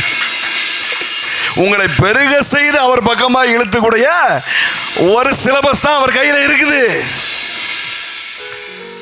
இந்த ஒரு விஷயத்துல ஒரு வெளிச்சம் அடிச்சிருச்சுன்னா திரும்ப சாபம் உங்க வாழ்க்கையில வேலை செய்ய முடியாது, தரித்திரம் உங்க வாழ்க்கையில வேலை செய்ய முடியாது, எந்த ரோகமும் எந்த நோயும் உங்க வாழ்க்கையில வேலை செய்ய முடியாது பாருங்க. ஆமென். இல்ல சொல்லுங்க, அப்படி ஒரு சிலபஸ் அவர்கிட்ட கிடையாது. நல்லா சொல்லுங்க, அப்படி ஒரு சிலபஸ் அவர்கிட்ட கிடையாது. Thank you Lord father. ஸோ இந்த சபை, நம்முடைய கிங்டம் ப்ராஃபட்டிக் சென்டர் சர்ச் இதை மையமாக வைத்து தான் நடக்கவே செய்து பாருங்க. இப்படி ஒரு சிலபஸ் ஒரு நாளும் இங்கே போதிக்கப்படாது. ஆமென். ஆமாம், அவர் இப்படிப்பட்ட சாபத்தினால, இப்படிப்பட்ட ரோகத்தினால, இப்படிப்பட்ட நோயினால ஏதோ ஒரு பாடத்தை போட்டுகிறார் என்ற சிலபஸ் இந்த இடத்திலிருந்து ஒரு நாளும் வராது. ஆமென். இங்கே ஒரு பாடம் வருதுன்னா அவர் உங்களை ஆசீர்வதித்து உங்களை பெருக பண்ணி உங்களை உயர்த்தி உங்களுக்கு ப்ரொமோஷன் தந்து உங்களை வாழ வச்சு உங்களை ஆள வைத்து அவர் பக்கமாய் திருப்புகிற சிலபஸ் தான் இங்கிருந்து போதிக்கப்படும். ஆமென். வேற எந்த சிலபஸும் இங்கிருந்து போதிக்கப்பட மாட்டாது. ஆமென். முதல்ல சொன்னேன், இருளுக்கும் வெளிச்சத்திற்கும் யுத்தம்னு ஒன்று கிடையாது. எப்போ வெளிச்சம் அடிக்க ஆரம்பிச்சதோ அப்போ இது நோ அப்படின்னு சொல்றது கூட டைம் இருக்காது, டப்புன்னு மறைஞ்சிடும். இன்னைக்கு சம்திங் பாருங்களேன், சில நோய்கள்லாம் டப்புன்னு கண்ணு முன்னாடி மறையும். ஆமென். ஹல்லேலூயா. சில பலவீனம் அப்படியே டப்புன்னு மறையும், சில தரித்திரம் டப்புன்னு மறையும். ராஜரீக ஆசாரிய கூட்டம், எல்லாரும் சொல்லுங்க, ராஜரீக ஆசாரிய கூட்டம். 400 வருஷ அடிமைத்தனத்திலிருந்து பஸ்கா பண்டிகையில் ஜனம் விடுதலை ஆகும் போது 400 வருஷம், சொல்லுங்க 400 வருஷம் ரெண்டையும் சேர்த்த மாதிரி கொடுக்குறாரு பாருங்க. அவர் இன்னைக்கு நேற்று ரெண்டையும் சேர்த்து தரலங்க, பல 1000 வருஷத்துக்கு முன்பதாகவே அவருக்கு இதுதான் வெளிச்சம். அவர் ஒரு காரியத்தை இப்போ செய்வார், ஒரு காரியத்தை நாளைக்கு செய்வாருங்கிறது இருள். அவர் ரெண்டையும் ஒன்று போல என் வாழ்க்கையில செய்வார், இது வெளிச்சம். ஏவே இப்போ ஒரு லைட் அடிச்சு, இப்போ ஒரு லைட் போடப்பட்டுருச்சு பாருங்க. எத்தனை பேர் நீங்கள் இப்படி யோசிச்சுட்டு இருந்தீங்கன்னு எனக்கு தெரியல. கர்த்தருடைய தீர்க்கதரிசியாக இதை நான் படம் பிடிச்சி காட்டிகிட்டு இருக்கிறேன். ஆண்டவரே எனக்கு இப்போ ஆரோக்கியம் தாங்க, அப்புறமா காசு தாங்க, அல்லது எது நடக்கோ இல்லையோ முதல்ல காசை தாங்க, அப்புறம் ஆரோக்கியத்தை தாங்க. இல்லை, இது அறியாமையினால் உண்டாகிற வார்த்தை. அவர் ரெண்டையும் ஒன்று போல சப்ளை பண்ணுகிறவர்.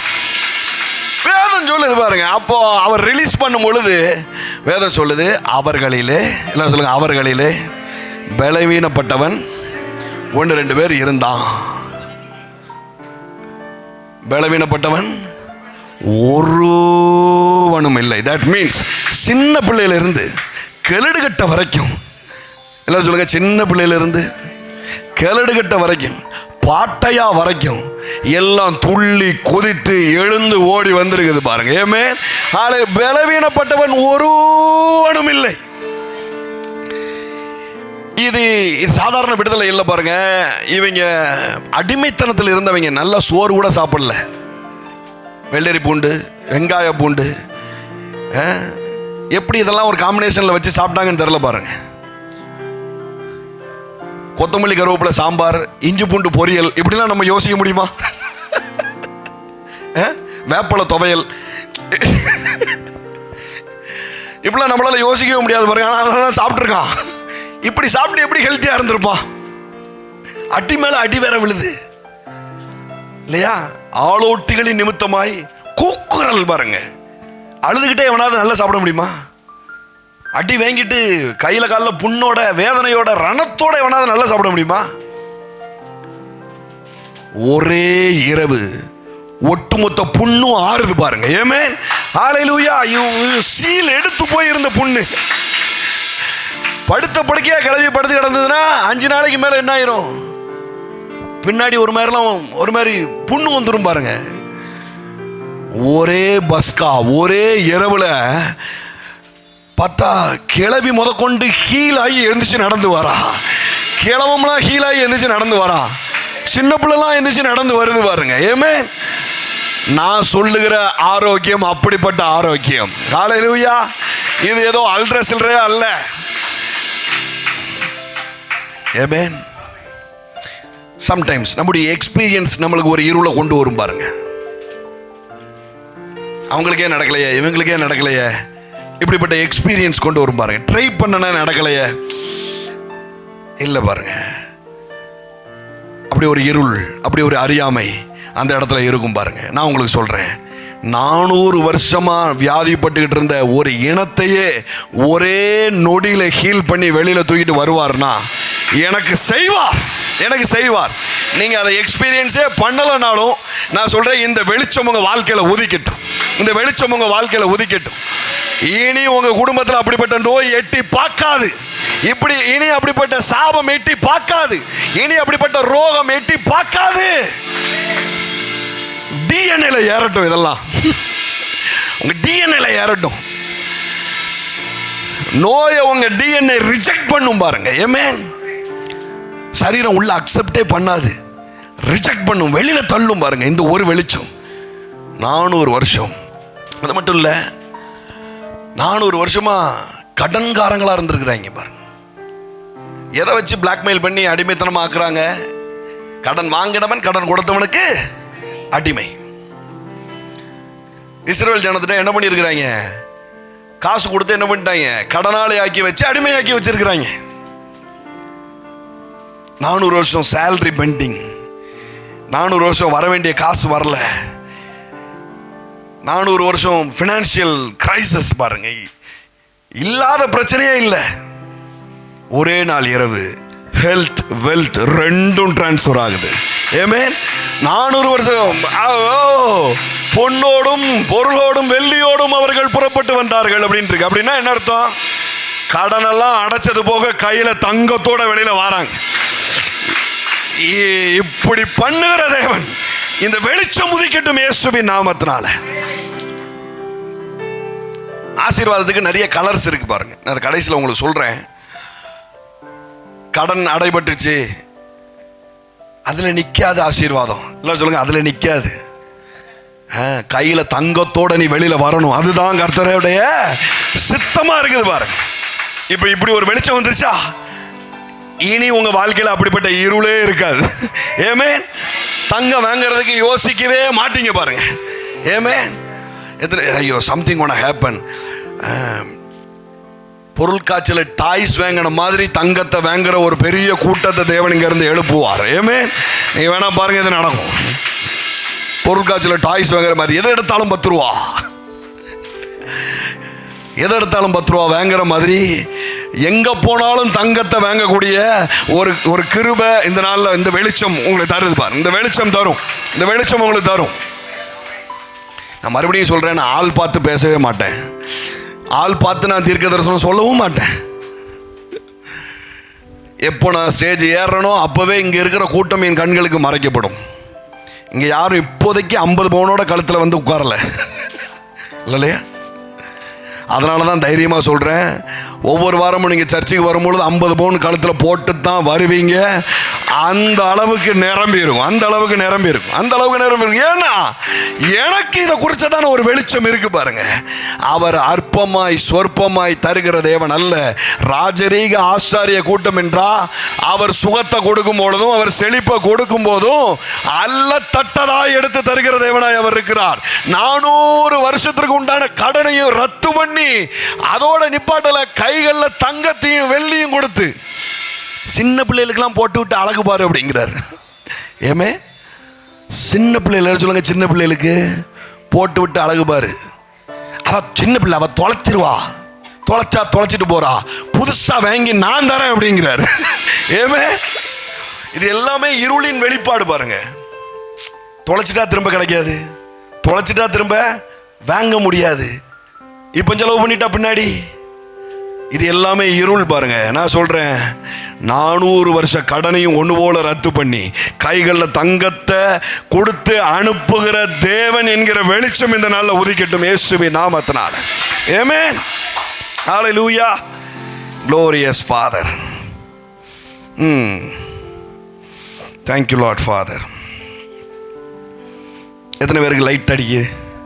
லைட் அடிக்கா இல்லை லைட்டாக அடிக்கா? லைட்டாக அடிச்சதுன்னா திரும்ப திரும்ப அழுத்தி லைட்டை போட்டுக்கிட்டே இருப்போம். ஏமேன். அந்த விஷயத்தில் ஒரு முழுமையாக இருள் உங்கள் வாழ்க்கையிலேருந்து நீங்கணும். ஏமேன். ஹல்லேலூயா. நான் சொல்கிறேன், இன்றைக்கு கர்த்தருடைய தீர்க்கதரிசியா ஆசீர்வாதத்தின் வெளிச்சம் உங்கள் வாழ்க்கையில் அடிக்குது. இந்த லைட் ஒரு காரியத்தை பண்ணும் பாருங்கள். இன்னைக்கு இந்த லைட் ஒரு காரியத்தை பண்ணும். ஆதியில் உண்டாக்கின ஒரு வெளிச்சம் இல்லையா? இன்ன வரைக்கும் வெளிச்சத்தை வைத்து நிறைய மருத்துவங்கள் உண்டாயிட்டு இருக்கு. வெளிச்சத்தை வச்சே நிறைய செய்கிறாங்க. இப்போ எக்ஸ்ரே எடுக்கிறோம், சிடி, எம்ஆர்ஐ ஸ்கேன் இதெல்லாம் எடுக்கிறோம் பாருங்க. இதெல்லாம் என்ன? ஒரு வெளிச்சம் உள்ள போகுது, ஒரு வெளிச்சம் உள்ள போகுது, சரீரத்திற்குள்ள ஒரு வெளிச்சம் போகுது. வெளிச்சம் போகும்போது என்ன ஆகுது? உள்ள இருக்கிற மிஸ்டேக்ஸ் எல்லாம் கண்டுபிடிச்சு சொல்லுது. சயின்ஸ் என்கிற இந்த வெளிச்சம், தேவன் உண்டு பண்ணின இந்த வெளிச்சம், இதை வச்சு என்ன பண்ணுறாங்கன்னா மிஸ்டேக்ஸை கண்டுபிடிக்கிறாங்க. ஆனால் நான் சொல்லுற இந்த வசனத்தின் வெளிச்சம் இது மிஸ்டேக்கை கண்டுபிடிக்காது, இது ஹீல் பண்ணும். ஏமே, இது சுகத்தை உண்டு பண்ணும், இது ஆரோக்கியத்தை இது உண்டு பண்ணும். பாருங்க, ஆரோக்கியத்தை உண்டு பண்ணும். நிறைய பைபிளில் இருக்கிற காரியங்களை தவறாய் புரிந்து கொண்டதுனால இது ரொம்ப பரவலாக ஒரு காலத்தில் ரொம்ப பெருசாக இருந்துச்சு பாருங்க. எதன் அடிப்படையில் இப்படிப்பட்ட போதகங்கள் வந்துச்சு? எப்படின்னா, ஏதோ ஒரு காரியத்திற்காக தேவன் உனக்கு பாடம் புகட்டுவதற்காக இதை வைத்திருக்கிறார் அப்படின்னு சொல்லிட்டு எதெல்லாம் எந்த வசனத்தெல்லாம் வச்சு எடுப்பாங்க நான் சொல்கிறேன் உங்களுக்கு. தப்பாய் போதிக்கப்பட்ட வசனங்கள், அதை வச்சு தான் என்ன பண்ணிவிட்டாங்க, கர்த்தருக்கு நோய்க்கும் ஒரு கல்யாணம் முடிச்சு வச்சுருக்கிறாங்க. கர்த்தர் அதோட தான் வாழ்ந்துக்கிட்டு இருக்காரு அப்படிங்கிற மாதிரி என்ன பண்ணிட்டாங்க, சொல்லி வச்சிருக்கிறாங்க. பாருங்கள், எங்கேருந்து எடுப்பாங்கன்னா பவுல்கிட்ட இருந்து எடுப்பாங்க. பவுல் எங்கே சொல்லியிருக்கிறாரு? 2 கொரிந்தியர் 12ஆம் அதிகாரம் 7லேருந்தே வாசிக்கிறேன். அன்றியும் எனக்கு வெளிப்படுத்தப்பட்டவைகளுக்குரிய மேன்மை நிமித்தம் நான் என்னை உயர்த்தாதபடிக்கு என் மாம்சத்திலே ஒரு முள் கொடுக்கப்பட்டிருக்கிறது. என்னை நான் உயர்த்தாதபடிக்கு அது என்னை குட்டும் சாத்தானுடைய தூதனாய் இருக்கிறது. அது என்னை விட்டு நீங்கும்படி நான் 3 தரம் கர்த்தரிடத்தில் வேண்டிக் கொண்டேன். அதற்கு அவர், என் கிருபை உனக்கு போதும், பலவீனத்திலே என் பலன் பூரணமாய் விளங்கும் என்றார். ஆகையால் கிறிஸ்துவின் வல்லமை என் மேல் தங்கும்படி என் பலவீனங்களை குறித்து நான் மிகவும் சந்தோஷமாய் மேன்மை பாராட்டுவேன். பலவீனத்தை குறித்து நான் மேன்மை பாராட்டுறேன், அதை பிரைஸ் அதை குளோரிஃபைட் பண்றேன் அப்படின்னு பவுல் சொல்லிட்டாருங்க.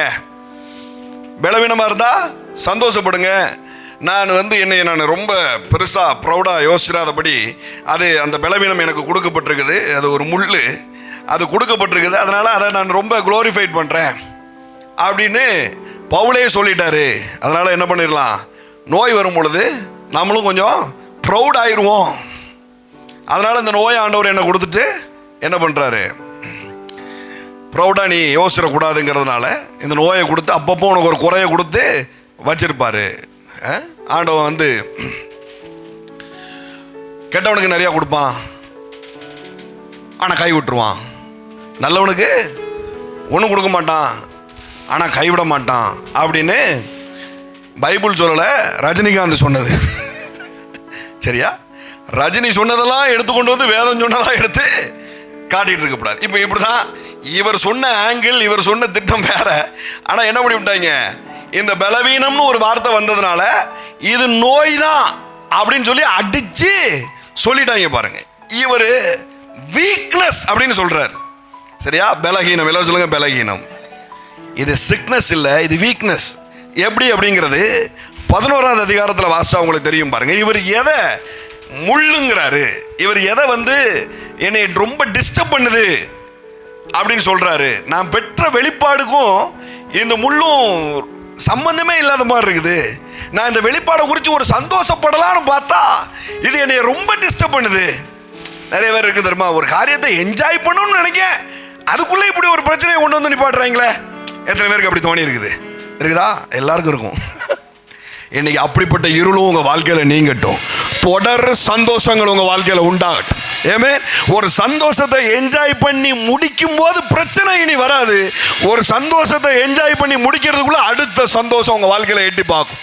ஏமே, ஏன்னா ஒரு அறியாமை என்ன தெரியுமா சொல்லிருச்சு, காலையில் எந்திரிச்ச உடனே கக்கப்புகன்னு சிரிச்சுட்ட, நைட்டு என்ன பாடுபட போறையோ, கர்த்தருடைய தீர்க்கதரிசி நான் என்பதை விளங்கி கொள்கிறீர்களா? மூஞ்ச பார்க்காமலே சொல்லிடும். காலையில் எந்திரிச்சு ரொம்ப சந்தோஷமா இருக்கும், இன்னைக்கு எவன் நம்மளை காலை வர போறான்னு தெரியலையே அப்படிங்கிற இருளோடையே எந்திரிச்சு போவீங்க. பாத்தீங்களா? கரெக்டா அந்த இருளை பிசாசு பயன்படுத்திடுவான். காலையில் நான் சந்தோஷமா இருக்கிறேன், காலையும் மாலையும் என்னை கழிகூற பண்ணுகிற தேவன், இந்த வெளிச்சம் உள்ள அடிக்கும் பாருங்க, காலையில இருந்து நைட் வரைக்கும் சந்தோஷமா இருக்க முடியும். ஏமே, ஹல்லேலூயா. இப்போ பவுல் எதை சொல்றாரு, தன்னுடைய பலவீனமாய் அல்லது தனக்கு சொல்லப்பட்ட முள் என்பதை எதை சொல்றாரு அப்படிங்கிறத நம்ம பார்க்கிறோம். பாருங்க, 11ஆவது அதிகாரம் 2 கொரிந்தியர் 11:23 இருந்து நானே வாசிக்கிறேன். அவர்கள் கிறிஸ்துவின் ஊழியக்காரரா?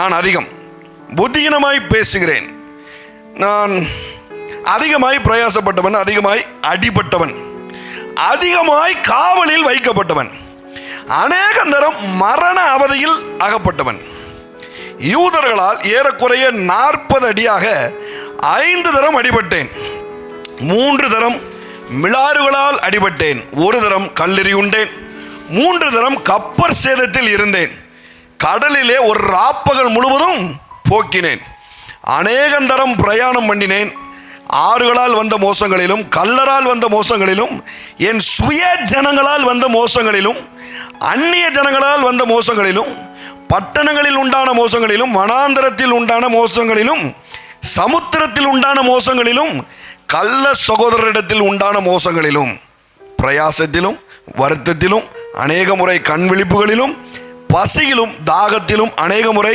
உபவாசங்களிலும் குளிரிலும் நிர்வாணத்திலும் இருந்தேன். இது முதலானவைகளை அல்லாமல் எல்லா சபைகளை குறித்தும் உண்டாயிருக்கிற கவலை என்னை நாள்தோறும் நெருக்குகிறது. ஒருவன் பலவீனன் ஆனால் நானும் பலவீனன் ஆகிறது இல்லையோ? ஒருவன் இடறினால் என் மனம் எரியாதிருக்குமோ? நான் மேன்மை பாராட்ட வேண்டுமானால் என் பலவீனத்துக்கு அடுத்தவைகளை குறித்து மேன்மை பாராட்டுவேன்.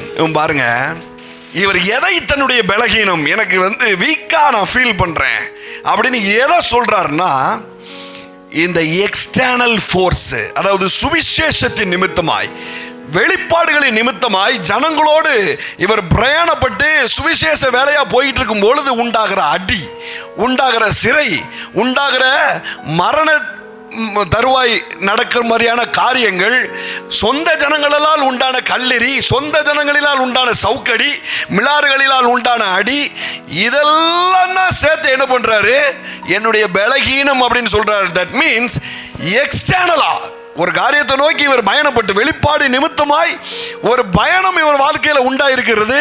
சுவிசேஷத்தை சொல்றதுக்காக போயிட்டு இருக்கிறாரு, ஊழியத்திற்காக போயிட்டு இருக்கிறாரு. போயிட்டு இருக்கும் போது எக்ஸ்டர்னலா வருகிற பாதிப்புகளை தான் இவர் பலகீனன்னு சொல்றாரு தவிர இன்டர்னலா உள்ள இருந்து வருகிற நோயை அவர் அந்த இடத்துல சொல்லவே இல்லை. ஆமென். விளங்குனவங்க நல்ல கையை தட்டி வாங்கணும். இவர் சொல்லுகிற பலகீனம் எக்ஸ்டர்னலா வருகிறது, உள்ளிருந்து வருகிற நோய் அல்ல. எல்லாரும் சொல்லுங்க, உள்ளிருந்து வர்றது கிடையாது. இவர் சொன்னது வெளியிலிருந்து வருகிற பாதிப்புகள், சொந்தங்களினால உண்டான பாதிப்பு. சொந்த ஜனம், யூத ஜனம் என்ன பண்ணுது, இவரை ஏத்துக்கிட மாட்டுக்கு, இவரை கல்லெறியுது, போற இடத்துலலாம் பிரச்சனை, சிறைச்சாலை. ஒருத்தன் பலவீனப்பட்டா நானும் பலவீனமாகிறது இல்லையா அப்படிங்கிறாரு. இவர் என்ன பண்றாரு, கவுன்சிலிங் கொடுத்து பார்க்குறாரு ஒருத்தனுக்கு, அவனுக்கு சரி ஆகலை, அதனால இவரும் டல் ஆகுறாரு. சபை இப்படி இருக்கிற அப்படிங்கிற ஒரு கவலை. இதெல்லாம் தான் என்ன பண்றாரு, பலகீனம்னு சொல்றாரு தவிர இவர் நோயை பலகீனம்னு சொல்லல. எல்லாரும் எதை வச்சு தெரியுமா இதை நோயின்னு சொல்லுவாங்க, இந்த பலகீனம்ங்கிற வார்த்தையை வச்சு என்ன செய்யறாங்க, நோயின்னு சொல்றாங்க. நான் உங்களுக்கு இவ்வளவு நேரம் சொல்லிட்டேன், இவர் பலகீனம்னு சொல்றது என்னது, நோய் கிடையாது, எக்ஸ்டர்னலா உண்டான பிரச்சனை. எல்லாரும் சொல்லுங்க, எக்ஸ்டர்னலா உண்டான பிரச்சனை. இப்போ இன்னொரு வசனத்தையும் எடுத்து வச்சு சொல்லுவாங்க. அது என்ன, நான் உங்களுக்கு காட்டுறேன் பாருங்க. கலாத்தியர் 4:13-14-15. உங்களுக்கு தெரிந்திருக்கிறபடி நான் சரீர பலவீனத்தோடு முதலாம் தரம் உங்களுக்கு சுவிசேஷத்தை பிரசங்கித்து வந்தேன். அப்படி இருந்தும் என் சரீரத்தில் உண்டாயிருக்கிற சோதனையை நீங்கள் அசட்டை பண்ணாமலும் ஆரோசியாமலும் தேவதூதனை போலவும் கிறிஸ்து இயேசுவை என்னை ஏற்றுக்கொண்டீர்கள். அப்பொழுது நீங்கள் கொண்டிருந்த ஆனந்த பாக்கியம் எங்கே? உங்கள் கண்களை பிடுங்கி எனக்கு கொடுக்க கூடுமானால் அப்படியும் செய்திருப்பீர்கள் என்று உங்களுக்கு சாட்சியா இருக்கிறேன். இப்போ சொல்லு, நீ அங்க இருந்து பலவீனத்தை எடுத்து பேசணும்ல, அது சரீர பலவீனம் இல்லைங்கிறத சொல்லிவிட்டா சரி ரைட்டை ஏத்துக்கிட்டேன். ஆனா இங்க இவரே சொல்லிட்டாரு, சரீர பலவீனத்தோடு நான் வந்தேன் முதலாவது சுவிசேஷம் சொல்றதுக்கு. இப்ப என்ன சொல்லுவ, மாட்டிக்கிட்டியா அப்படிங்கிறீங்களா? பாருங்க, இந்த 2 கொரிந்தியர்ல சொல்லி இருக்கிறத தூக்கி இந்த கலாத்தியரோட கல்யாணம் பண்ணி நிறைய வச்சுட்டாங்க பாருங்க. அது வேற சிச்சுவேஷன், இது வேற சிச்சுவேஷன். இந்த கலாத்திய சபை அப்படிங்கிறது ஒரு சபை அல்ல, பல ஊர்கள் இருக்கு. லிஸ்திரியா, தெர்பை, வேற என்ன, இக்கோனியா, அந்தியோக்கியா, இப்படி இந்த எல்லா கலாத்தியர் சபைக்குள்ளது. திருநெல்வேலியின் சபைக்கு நான் சொல்லுகிறதாவது அப்படின்னா இது கிங்டம் ப்ரொஃபெட்டிக் சென்டருக்கு மட்டும் உள்ளது கிடையாது இல்லையா. திருநெல்வேலியில் இருக்கிற எல்லா சபைக்கும் லெட்டர் எழுதுறாரு. அந்த மாதிரி கலாத்திய சபைனா எல்லா சபைக்கும் ஒரு லெட்டர் எழுதுறாரு. ஒவ்வொரு ஊருக்கு போகும்போது ஒவ்வொரு அடி விழுது. இது என்ன உங்களுக்கு விளக்குற மாதிரிங்களா, அப்போஸ்தலர்கள் எடுங்களேன், அப்போஸ்தலர்கள் 14. ஒவ்வொரு ஏரியாவுக்கு போகும்போது வாங்காத அடி கிடையாது, சரியா, வச்சு வெளுன்னு வெளுத்துறாங்க. யார, பவுல. 14:19 பாருங்க. பின்பு அந்தியோகியாவிலும் இக்கோனியாவிலும் இருந்து சில யூதர்கள் வந்து ஜனங்களுக்கு போதனை செய்து பவுலை கல்லெறிந்து அவன் மரித்து போனான் என்று எண்ணி அவனை பட்டணத்துக்கு வெளியே இழுத்து கொண்டு போனார்கள். அடிச்சு செத்துட்டான் அப்படின்னு சொல்லி என்ன பண்ணிட்டாங்க, தர இழுத்து தூக்கி போட்டு பட்டணத்துக்கு வெளியே போட்டாங்க. சீசர்கள் அவனை சூழ்ந்து நிற்கையில் அவன் எழுந்து பட்டணத்துக்குள் பிரவேசித்தான். மறுநாளில் பர்னபாவோட கூட தெர்பைக்கு புறப்பட்டு போனான். அடிச்சு செத்துட்டாரு ஆளு அப்படின்னு சொல்லி தூக்கி வெளியே தூக்கி போட்டா சீசர்கள் தூக்கி நின்றுருக்காங்க அப்படின்னு சொல்லி டபடபான்னு எந்திரிச்சு போயிட்டாரு. அடிச்சு கொன்னு என்ன பண்ணிட்டாங்க, தூக்கி ஊருக்கு வெளியில போட்டா சீசர்கள் சுத்தி நின்று பார்த்துக்கிட்டு இருக்காங்க. ஐயோ தலையை போட்டாங்கடா அப்படின்னு. இவர் பார்த்தா கண்ட தெரிஞ்சு எங்க இருங்க அப்படின்னு சொல்லி எந்திரிச்சு பசன்னு எந்திரிச்சு போய் என்ன பண்ணிட்டாரு, சுவிசேஷம் சொல்ல ஆரம்பிச்சுட்டாரு. இப்போ மேல் முழுக்க காயம் பாருங்க, கல்லெறி சாவடி அடிச்சிருக்கிறாங்க. அடிச்சு என்ன பண்ணிருக்காங்க, தூக்கி அனுப்பிச்சு விட்டாங்க. இவர் அந்த ஊருக்கு போயிட்டு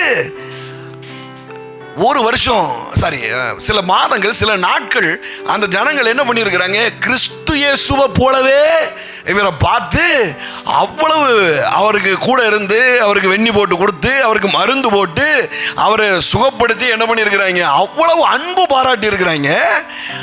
அதை வச்சு என்ன சொல்லியிருக்கிறாருன்னா, ஒரு ஓமையா ஒரு எக்ஸாகரேட் பண்ணி ஒரு காரியத்தை சொல்றாரு.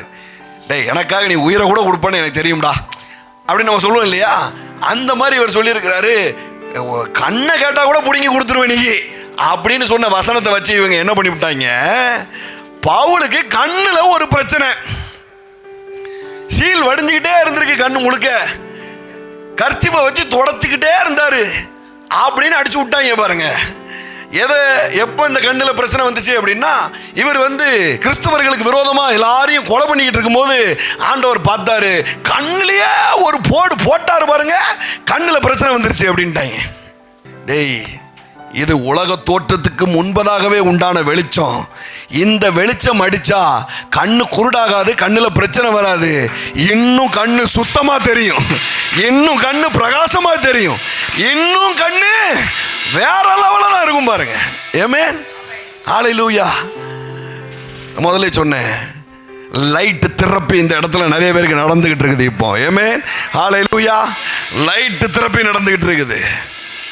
ஆன்லைனில் பார்க்குற உங்களுக்கு நான் சொல்கிறேன், லைட்டு திறப்பி நடந்துட்டு இருக்குது. உங்கள் கற்பத்தில் லைட்டு திறப்பி நடந்துகிட்டு இருக்குது. ஆமென், ஹல்லேலூயா. உங்கள் கண்களில் லைட்டு திறப்பி நடந்துட்டு இருக்குது.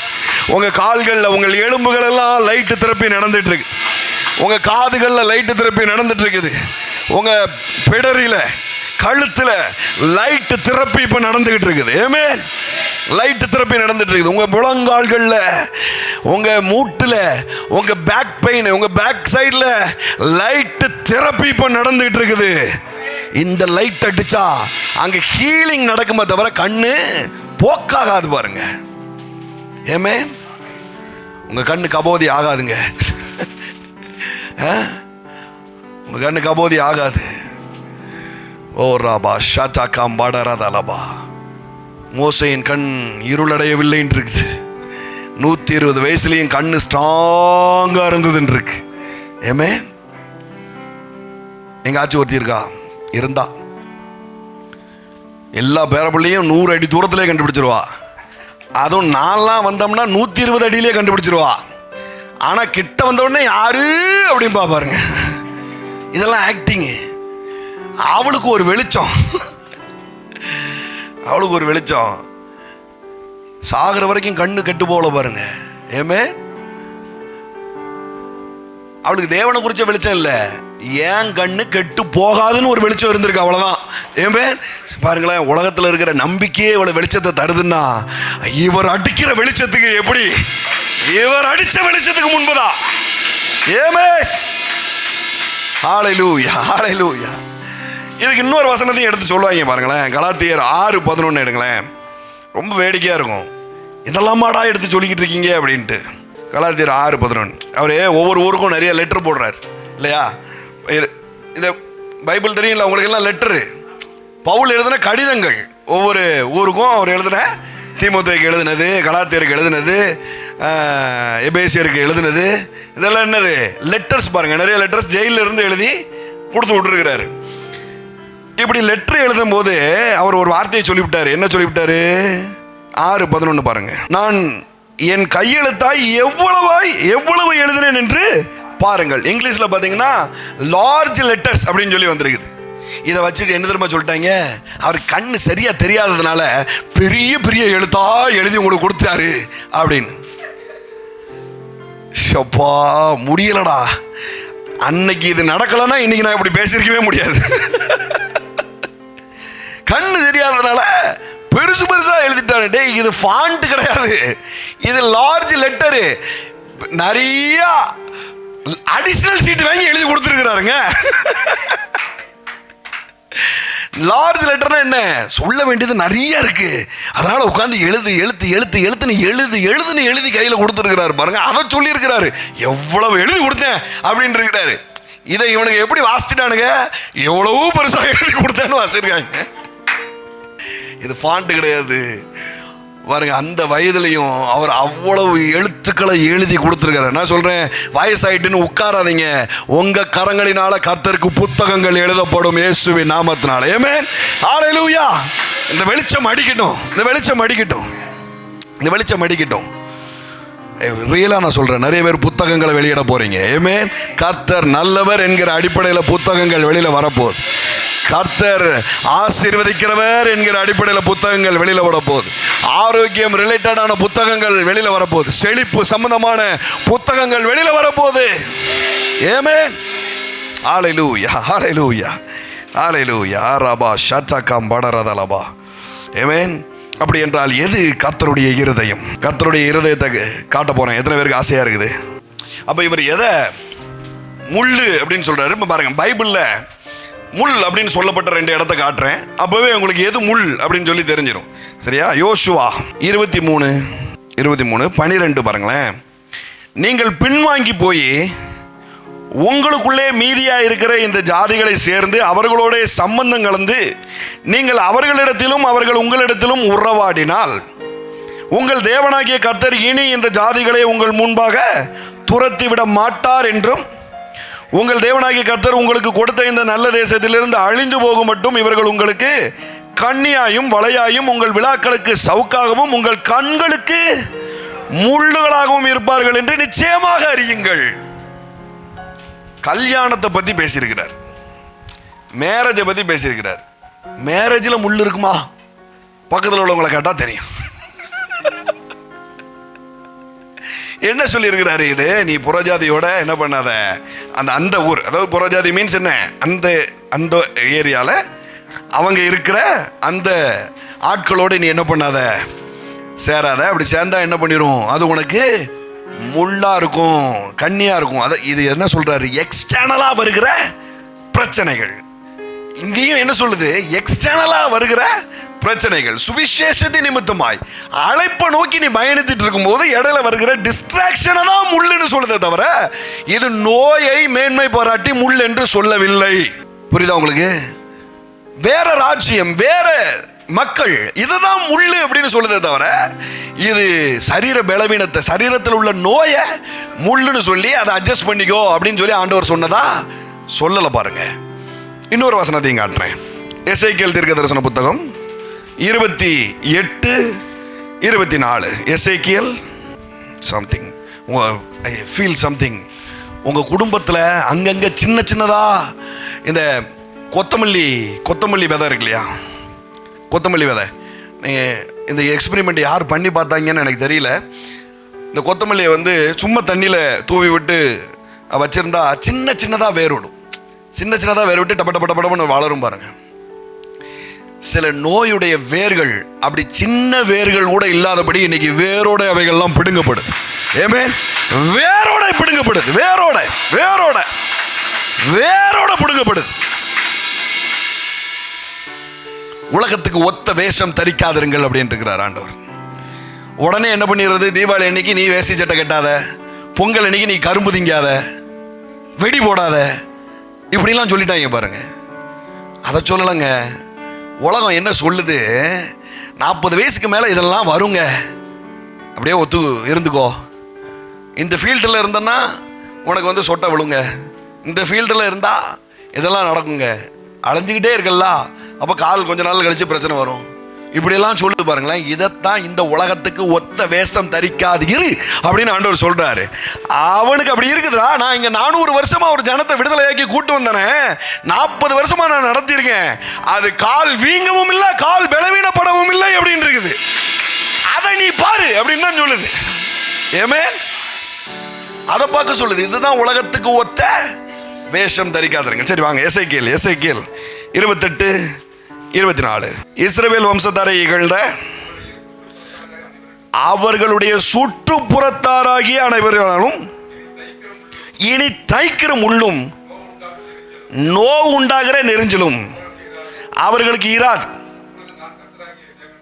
அப்பொழுது நான் கர்த்தராகிய ஆண்டவர் என்று அறிந்து கொள்வார்கள். இது எங்க முள்ளுன்னு சொல்லி இருக்கிறார் இவரு? சுற்றுப்புறத்து ஜனங்களை தான் என்ன பண்ணி இருக்கிறாரு? முள் அப்படின்னு சொல்லியிருக்க. வேற ராஜ்யத்தில் எக்ஸ்டர்னல் என்ன சொல்லுங்க? எக்ஸ்டர்னல் ஃபோர்ஸ், வெளியில இருந்து வருகிற பாதிப்புகளை தான் இவர் என்ன சொல்லியிருக்காரு? முள்ளு அப்படின்னு சொல்லிவிட்டு இப்போ ஒன்று சொல்லியிருக்கிறாரு. அப்படிப்பட்ட முள்ளு கூட உன் வாழ்க்கையில இல்லாதபடி நான் எடுத்து போடுவேன் அப்படின்னு இருக்கிறாரு. ஏமே ஹல்லேலூயா. அப்போ ஒன்று நல்ல திட்டமா தெரியுது. பவுல் சொல்லியிருக்கிற முள்ளு நோயை பற்றியது அல்ல. பவுல் வேண்டுதல் எப்படி பண்றாரு தெரியுமா? மறுபடியும் அதே வசனத்துக்கு வாங்க, 2 கொரிந்தியர் 12. அப்போ முந்தின வசனம் வாசிங்க. இது என்னை விட்டு நீங்கும்படி நான் 3 தடவை. இப்போ பாருங்களேன், இந்த சொந்த ஜனமே இவரை ரொம்ப டார்ச்சர் பண்ணுது பார்த்தீங்களா? தூக்கிருங்க அப்படிங்கிறாரு.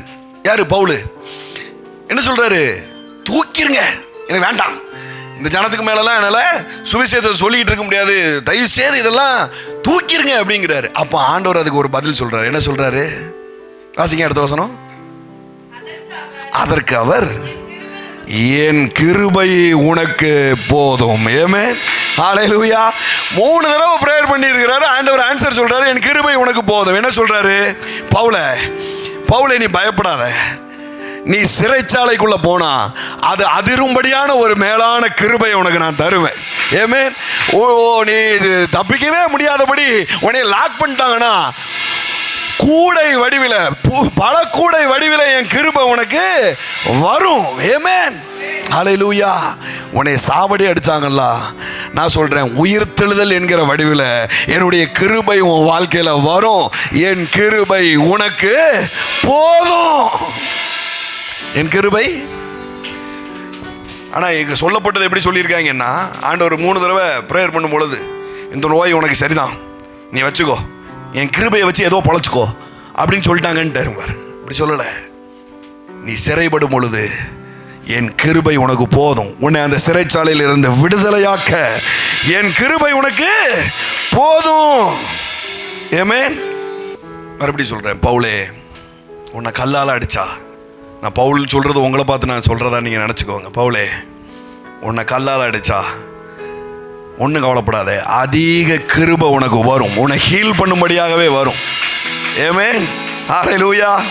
உன்னை ஜெயிலில் வச்சு தீர்க்கலாம், உன்னை சிறையிருப்புக்குள்ள வச்சு, உன்னை வீட்டை விட்டு வெளியில போக முடியாம வச்சு, உன்னை லாக் பண்ணி உன்னை தீர்க்கலாம் அப்படின்னு நினைக்கும் பொழுது ஒரு கிருபை உனக்காக வரும். உன்னை பறக்க வைக்க ஒரு கிருபை வரும். ஆமென். பவுலே உன்னை கட்டுவிரியன் கடிச்சு நீ வீக்கங்கண்டு சாவ அப்படின்னு ஒரு கூட்டம் எதிர்பார்த்துட்டு இருந்தா அதை உதறி போடக்கூடிய ஒரு கிருபை உனக்கு வரும். ஆமென். அதே ஜனம் நீ தேவன் என்று சொல்லுகிற ஒரு, இதுதான் கிருபை பாருங்க, இதுதான் கிருபை, இதுதான் கிருபை. ஒவ்வொரு ஜனமும் அழிக்கப்பட்டுட்டோம் அப்படின்னா நீ யாருக்கு போய் சுவிசேஷம் சொல்ல போற? இவங்களும் எதிராக பேசிக்கிட்டு இருக்கான், ஆண்டவரை அழிச்சு போடுங்க அப்படின்னா நீ யாருக்கு போய் சுவிசேஷம் சொல்ல போற? அப்படிலாம் ஆண்டவர் அழிக்க மாட்டாரு. உனக்கு ஒரு கிருபையை தருவார், அந்த கிருபையே போதும் அவனை ரட்சிக்கிறதுக்கு. ஆமென், ஹல்லேலூயா. ஆமென். Glorious Father, thank you Lord Father. மோரபா ஷட்டகம் படரதலபா. அப்போ தமஸ்குவில் அடித்தது வெளிச்சம் நோயின் வெளிச்சம் அல்ல, அது வெளிப்பாட்டின் வெளிச்சம். பாருங்களேன், இவங்க சொல்கிறபடியே எடுத்துக்கிடுவோமே. ஒருவேளை நோய் தான் பவுல் சொல்கிறாரு அப்படின்னு சொன்னால் அதை நான் அக்செப்ட் பண்ணிடுறேன், அதனால் என் நோயும் பவுலுக்கு வந்த மாதிரியான ஒரு நோய் தான் அப்படின்னு சொன்னால், பவுலுக்கு இவ்வளோ வெளிப்பாடு இருக்கா, உனக்கு இருக்கா? வெளிப்பாட்டு நிமித்தமாக மேன்மை பாராட்டுறான், உனக்கு என்ன வெளிப்பாடு இருக்கு? எங்க ஒரு லெட்டர் எழுதி கையில் கூட பார்ப்போம். அப்பவும் நோயை பற்றி தான் நீ எழுதுவேன், ஃபீவரை பற்றி தான் நீ எழுதுவே தவிர நீ குட்னஸை பற்றி ஒரு நாளும் எழுதிக்கிட மாட்டேன். யோபு போல இருக்கு. யோபுக்கு மொத்தமே 9 மாசம் தான் பிரச்சனை இருந்தது. அதுவும் பழைய உடன்படிக்கை. 140 வயசு வரைக்கும் வாழ்ந்தான். உனக்கு 140 வயசு வரைக்கும் வாழணுங்கிற எண்ணம் இருக்கா? 140 வயசு வரைக்கும் வாழுவேங்கிற நம்பிக்கை இருக்கா? இல்ல. அப்படி எத்தனை வயசு வரைக்கும் வாழணும்னு ஆசைப்படுத? 80 வயசு வரையா? அப்படி பார்த்தாலும் உனக்கு 9 மாசத்துக்கு உள்ளதான் பிரச்சனை இருக்கணும். நீ எப்படி அதோட தூக்கி உன்னைய மேட்ச் பண்ணிக்கிட்டு இருப்ப? பழைய உடன்படிக்கை அது 9 மாசம். நான் சொல்றேன் 9 செகண்ட்ல பிரச்சனை ஒண்ணு இல்லாம ஆகணும். அப்படியே 9 மாசம் பிரச்சனை இருந்தாலும் உனக்கு ரெட்டத்தனையா திரும்ப வரணும். அதுதான் வெளிச்சம். ஆமென். ஏதோ பிரச்சனையில இருந்து மீண்டு நல்லா வாழ்ந்து கெட்ட குடும்பம் அப்படிம்பாங்க பாருங்க. ஒரு காலத்துல நல்லா வாழ்ந்தோம், கெட்டோம், இப்ப ஏதோ ஓட்டிக்கிட்டு இருக்கோம். நல்ல வேளை பிரதர் ஆண்டவர் எங்களை ஆசீர்வதித்தார், ஏதோ ஓட்டிக்கிட்டு இருக்கோம். அது கிடையாதுப்பா தம்பி ராஜா, அது கிடையாது. நீ இழந்ததெல்லாம் ரெட்டிப்பா பெறணும். அங்க இருக்குது கர்த்தருடைய வெளிச்சம். ஆமென். திருப்தி ஆயிராதீங்க. மறுபடியும் சொல்றேன், திருப்தி ஆயிராதீங்க. வித்ட்ரா பண்ணிடாதீங்க, திரும்ப போயிடாதீங்க. போதும், டயர்ட் ஆயிடுச்சுன்னு விட்டுறாதீங்க. நீங்க எப்போ டயர்டானீங்களோ அப்பந்தான் கிருபை ஒரு வேலையை செய்யும். ஆமென், ஹல்லேலூயா. எப்போ போதும் பாருங்க, டயர்டு உங்களுக்கு புரியுதா? மரண உபாதை. போற இடத்துல நடுக்கடல்ல போய் பிரச்சனை இல்லாம இருக்கலாம்னு பார்த்தா நடுக்கடல்ல பெரிய இருட்டு. தப்பிச்சு ஓடிடுவோம்டா, இந்த உலகமே நம்மளுக்கு வேண்டாம்டா, இந்த பூமியில இருந்தாதானடா நம்மளை இந்த பாடுபடுத்தானுவோ, நடுக்கடலுக்கு போயிடுவோம்டா அப்படின்னு நடுக்கடலுக்கு போறா, அங்க டார்க்னஸ். What is this? இதெல்லாம் டென்ஷன் ஆகி என்ன பண்றான் சொல்றான் பாருங்க, ஆண்டவரே இது முள்ளு மாதிரி இருக்கு, இதை நீக்கிருங்க அப்படின்னு சொல்றான். ஆண்டவர் சொல்றாரு, ஒன்றும் பிரச்சனை இல்லடா, என் கிருபை உனக்கு போதும், இதெல்லாம் ஒன்றும் இல்லாமல் பண்ணிரும் அப்படிங்கிறாரு. ஆமென், ஹல்லேலூயா. சொல்லுங்க, அவர் கிருபை எனக்கு போதும். அப்ப எங்க தேவனுடைய இருதயம் இருக்கு? சங்கீதம் 91:16 அவருடைய இருதயம் இருக்கு. ஆமென். சொல்லுங்க, நீடித்த நாட்களால். வாசிங்க. நீடித்த நாட்களால் அவனை திருப்தியாக்குவேன். நான் உங்களுக்கு சொல்றேன், கர்த்தருடைய இருதயம் நீடித்த நாட்களால் நீங்களும் உங்கள் தலைமுறைகளும் உங்கள் குடும்பமும் திருப்தியா இருக்கிறதுல தான் இருக்குது. ஆமென், ஹல்லேலூயா. எல்லாரும் சொல்லுங்க, ஐயோ உங்க பிள்ளைகளை நான் நினைச்சு பார்த்து, ஆமென், ஹாராபா ஷதகா மடரதலபா, கர்த்தருடைய திருப்தி தீர்க்காயுஸ்ல இருக்குது. ஆமென். உங்க அம்மா அப்பா பிள்ளைங்க மனைவி கணவன் தலைமுறைகள் சொந்தங்கள் எல்லாருக்கும் நீடிய வாழ்வு உண்டாகட்டும். ஹல்லேலூயா. கர்த்தருடைய தீர்க்கதரிசியா இதை பார்த்து கொண்டிருக்கிற இந்த சவுண்ட் இன்ஃப்ளூயன்ஸ்ல, இந்த வாய்ஸ் இன்ஃப்ளூயன்ஸ்ல இருக்கிற உங்கள் எல்லார் மீது இந்த ஆசீர்வாதத்தை நான் பேசுறேன். தீர்க்காயுசு உண்டாகட்டும், தீர்க்காயுசு உண்டாகட்டும், தீர்க்காயுசு உண்டாகட்டும், திருப்திகரமான தீர்க்காயுசு உண்டாயிருக்கட்டும், திருப்திகரமான தீர்க்காயுசு உண்டாயிருக்கட்டும், திருப்திகரமான தீர்க்காயுசு உண்டாயிருக்கட்டும், திருப்திகரமான தீர்க்காயுசு உண்டாயிருக்கட்டும். ஆமென். ஹீலிங் 2 டைப்ல நடக்கும் பாருங்க. ஒன்று கிஃப்ட் ஆஃப் ஹீலிங், அந்த சுகமளிக்கும் வரம் இருக்கு பாருங்க. அதை ஆப்ரேட் பண்ற ஒருத்தர்கிட்ட வந்து நின்னா உடனே ஹீலிங் நடக்கும். ஆனா மனதுல இருமனதோட வந்து நின்றுட்டு இருந்தா ஹீலிங் நடக்குமோ நடக்காதோ, நடக்குமா நடக்காதா அப்படிலாம் வந்து நின்னா, வரம்பெற்ற நபரே இருந்தாலும் அங்க வேலை நடக்காது. நீங்க பாருங்க, சுவிசேஷ கூட்டத்துல இந்த இந்த அறிவே இல்லாதவங்க, இந்த அறிவு இல்லாதவங்கன்னா இந்த இந்த வெளிச்சம் இல்லாதவங்க வந்து நின்று இயேசுவால எனக்கு ஒரு நன்மை நடந்தா சரிதாங்க அப்படின்னு வந்து நிற்பாங்க, ஹீலிங் ஆயிரும் பாருங்களேன். ஆனா சர்ச்சுக்குள்ள நடக்கிறது ரொம்ப கஷ்டமா இருக்கும். பார்த்துருக்கீங்களா? ஏன்? ஏன்னா இது பல இன்ஃபர்மேஷன் மண்டக்குள்ள போட்டு வச்சிருக்கு. பல செய்தி இப்போ நான் சொன்ன பார்த்தீங்களா, பவுலுக்கு நோய் இருந்ததாக்கும், கண்ணில் இருந்து சீல் வடிதாக்குங்கிற நோய் இருக்கு, பேய் இருக்குன்ட்டு என்ன பண்ணிடுது, இதெல்லாம் மண்டக்குள்ள ஏற்றி வச்சுட்டு வரம்பெற்ற நபரே வந்து நின்னாலும் இங்கே ஹீலிங் நடக்க மாட்டேங்குது. அப்போ நான் எங்களுக்கு வசனம் வெளிச்சமாகட்டும். ஆமென். இந்த வசனத்தோடு பயணிக்கணும் பாருங்க. இந்த வசனத்தை பேசிக்கிட்டே இருக்கணும், பேசிக்கிட்டே இருக்கணும். இந்த வசனத்தை வேற ஏதாவது பேசிக்கிட்டு இருக்க கூடாது. ஏக்கா கேட்டியலா, நான் கேட்கல அப்படின்ட்டு போயிடணும். பிரதர் அப்படின்னா அப்படின்ட்டு போயிடணும். எனக்கு நேரம் இல்லை பாஸ் அப்படின்ட்டு போயிடணும் பாருங்க. வசனத்தை பேசணும் பாருங்க. எதை சொல்லணும்? சங்கீதம் 91 சொல்லணும். நீடித்த நாட்களால் அவர் என்னை திருப்தியாக்குவார். ஆமென். சொல்லுங்க, நீடித்த நாட்களால் என்னை திருப்தியாக்குவார், திருப்தியாக்குவார், திருப்தியாக்குவார், திருப்தியாக்குவார். ஹல்லேலூயா. சொல்லுங்க, வசனம் அபிஷேகத்தினால் நுகம் முறியும், சத்தியத்தை அறிகிறதுனாலும் விடுதலை ஆவீர்கள். 2 டைப்ல இருக்கு விடுதலை. அபிஷேகத்திலையும் இருக்குது, சத்தியத்தை அறிகிறதுலையும் இருக்குது. நான் இப்போ சத்தியத்தை உங்களுக்கு அறிவிச்சிருக்கிறேன், அபிஷேகத்தில் உங்களுக்கு அறிவிச்சிருக்கிறேன். அப்போ டபுள் அனைட்டிங் உங்க வாழ்க்கையில வேலை செய்யும். ஆமென். பாருங்க, மழை பெய்யறது ஒண்ணு, புயல் காத்தடிக்கிறது ஒண்ணு. மழையோட சேர்ந்து புயல் காத்து அடிச்சதுன்னு வச்சுக்கோங்களேன், அது வந்துட்டு போனதுக்கு அப்புறம் இப்படி ஒண்ணு வந்துதான் யாராலையும் கேள்வி கேட்க முடியாது. அந்த அளவுக்கு அது ஒரு விஷயத்தை காட்டிட்டு போயிடும். இப்போ அபிஷேகமும் சத்தியமும் அப்படிப்பட்டதா இருக்குது. மழையும் புயல் காத்தும் உங்க வாழ்க்கையில சேர்ந்து அடிக்குது. சில டஸ்ட் எல்லாம் வெளியில தூக்கிட்டு போகும், சில அசுத்தங்களை வெளியில தூக்கிட்டு போகும், சில இல்லாமைகளை, உங்க சரீரத்தில் இருக்கிற பிரச்சனைகளை அப்படியே களைஞ்சு எடுத்து தூக்கி வெளியில எறியும். ஏமே ஹல்லேலூயா. அப்படியே எழுந்து நிற்போம், அப்படியே எழுந்து நிற்போம், அப்படியே எழுந்து நிற்போம். ஸோ கம்யூனியன் எடுக்க போகிறோம். நான் சொன்னேன் பஸ்கா. Thank you Lord father. பஸ்கா இரவை அவங்க செலிப்ரேட் பண்ணும் பொழுது 400 வருஷ பிரச்சனையும் கடனும் மாறிச்சு. நான் சொல்கிறேன், இன்றைக்கி உங்கள் கடன் ரத்தாகும். அந்த விதத்தில் இந்த அறிவோடு இதை கையில் எடுங்க. அந்த ரத்தத்தில் கை வச்சதுக்கே வீடு காப்பாற்றப்பட்டது. அந்த ரத்தத்தில் கை வச்சு அந்த மாம்சத்தை புதுசிக்கும் போதே ஜனம் பொன்னோடும் பொருளோடும் வெளியில் கிளம்பிடுச்சு. இது விலையேறப்பட்ட ரத்தம், இது விலையேறப்பட்ட சரீரம், இது இயேசுவின் சரீரம், இது இயேசுவின் ரத்தம். அதை காட்டிலும் இது அதிக உறுதியானது, அதை காட்டிலும் இது 1000 மடங்கு பெரியது. ஆமென். அந்த இரவுல நடந்ததை விட பெரிய இரவாய் இந்த இரவு உங்களுக்கு அமைவதாக. இன்றைக்கு ராத்திரி ஒரு பஸ்கா. Hallelujah, hallelujah. கொண்டாடா. Thank you Lord. ஆசீர்வதிக்கிறேன் டாடி. உம்முடைய சரீரத்தையும் உம்முடைய ரத்தத்தையும் நான் ஆசீர்வதிக்கிறேன். பஸ்காக்கு ஒத்த இரவாய் இந்த நாள் இரவு அற்புதத்தின் இரவாய் அமையட்டும் டாடி. ஆச்சரியங்கள் உண்டாகட்டும். இந்த வெளிச்சத்தின் பாதையில் பிள்ளைகளை நீ நடத்துவீராக. இயேசுவின் நாமத்தினாலே பிதாவே. ஆமென், ஆமென், ஆமென், ஆமென். இந்த வெளிச்சத்தோடு இதை நீங்கள் புதுசிங்க. இந்த இரவு என் கடன் மாறட்டும் டாடி.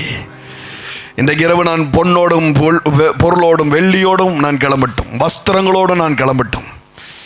Thank you Lord. ராபா சாந்தாலபா ரிதலமா. சேர்ந்து சொல்லுவோம், இது எனக்காக பிற்கப்பட்ட அவருடைய சரீரம், இது எனக்காக சிந்தப்பட்ட அவருடைய இரத்தம். நன்மையானவைகளை எனக்காக இது பரிந்து பேசுகிறது. என் நிமித்தமாய் அவர் தண்டிக்கப்பட்டார்,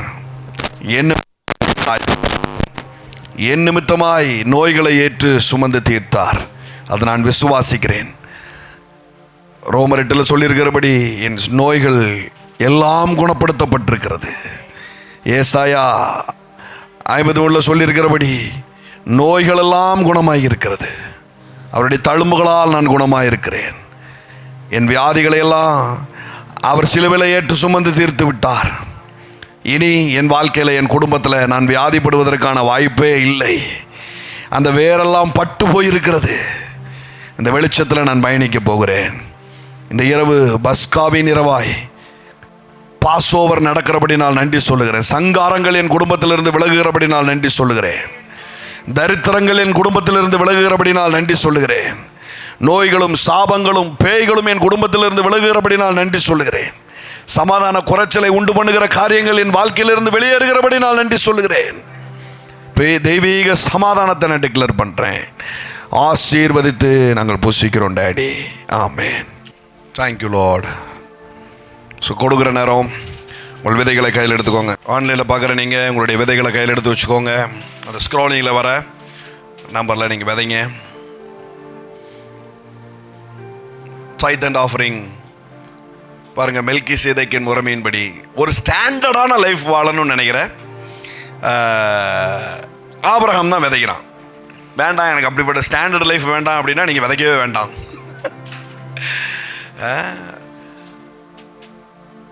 ஸ்டாண்டர்ட் லைஃப், எல்லாரும் சொல்லுங்கள் ஸ்டாண்டர்டான ஒரு லைஃப் அப்படிங்கிறவங்க தான் விதைக்கிறாங்க. ஸோ அந்த எண்ணத்தோடு விதைங்க. ஸ்டாண்டர்டான ஒரு லைஃப் வாழணும் டாடி. ஆமென்.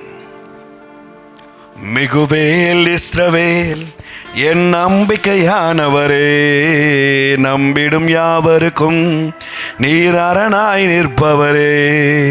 மிகுவேல் இஸ்ரவேல் என் நம்பிக்கையானவரே, நம்பிடும் யாவருக்கும் நீர் அரணாய் நிற்பவரே. நடக்குமா நடக்காதா என சோர்ந்து போயிருந்தேன், ஒரு அற்புதம் நடக்காதா என ஏங்கி போயிருந்தேன். நடக்குமா நடக்காதா என சோர்ந்து போயிருந்தேன், அற்புதம் நடக்காதா என ஏங்கி போயிருந்தேன். நினைத்திடா வேளையில் அற்புதம் செய்தீரே, யாரும் நினைத்திடா வழியிலும் அற்புதம் செய்தீரே. மிகுவேல் இஸ்ரவேல் என் நம்பிக்கையானவரே, நம்பிடும் யாவருக்கும் நீர் அரணாய் நிற்பவரே. மிகுவேல் இஸ்ரவேல் என் நம்பிக்கையானவரே, நம்பிடும் யாவருக்கும் நீர் அரணாய் நிற்பவரே. Thank you Lord. இந்த வார்த்தையினால நீர் எங்களை ஆசீர்வதித்தீர், நன்றி சொல்லுகிறேன் டாடி. பழுக செய்யுங்க, பெருக செய்யுங்க, இந்த வெளிச்சத்தில் இன்னும் நடந்தேற உதவி செய்யுங்க டாடி. இயேசுவின் நாமத்தினால பிதாவே, ஆமேன், ஆமேன்.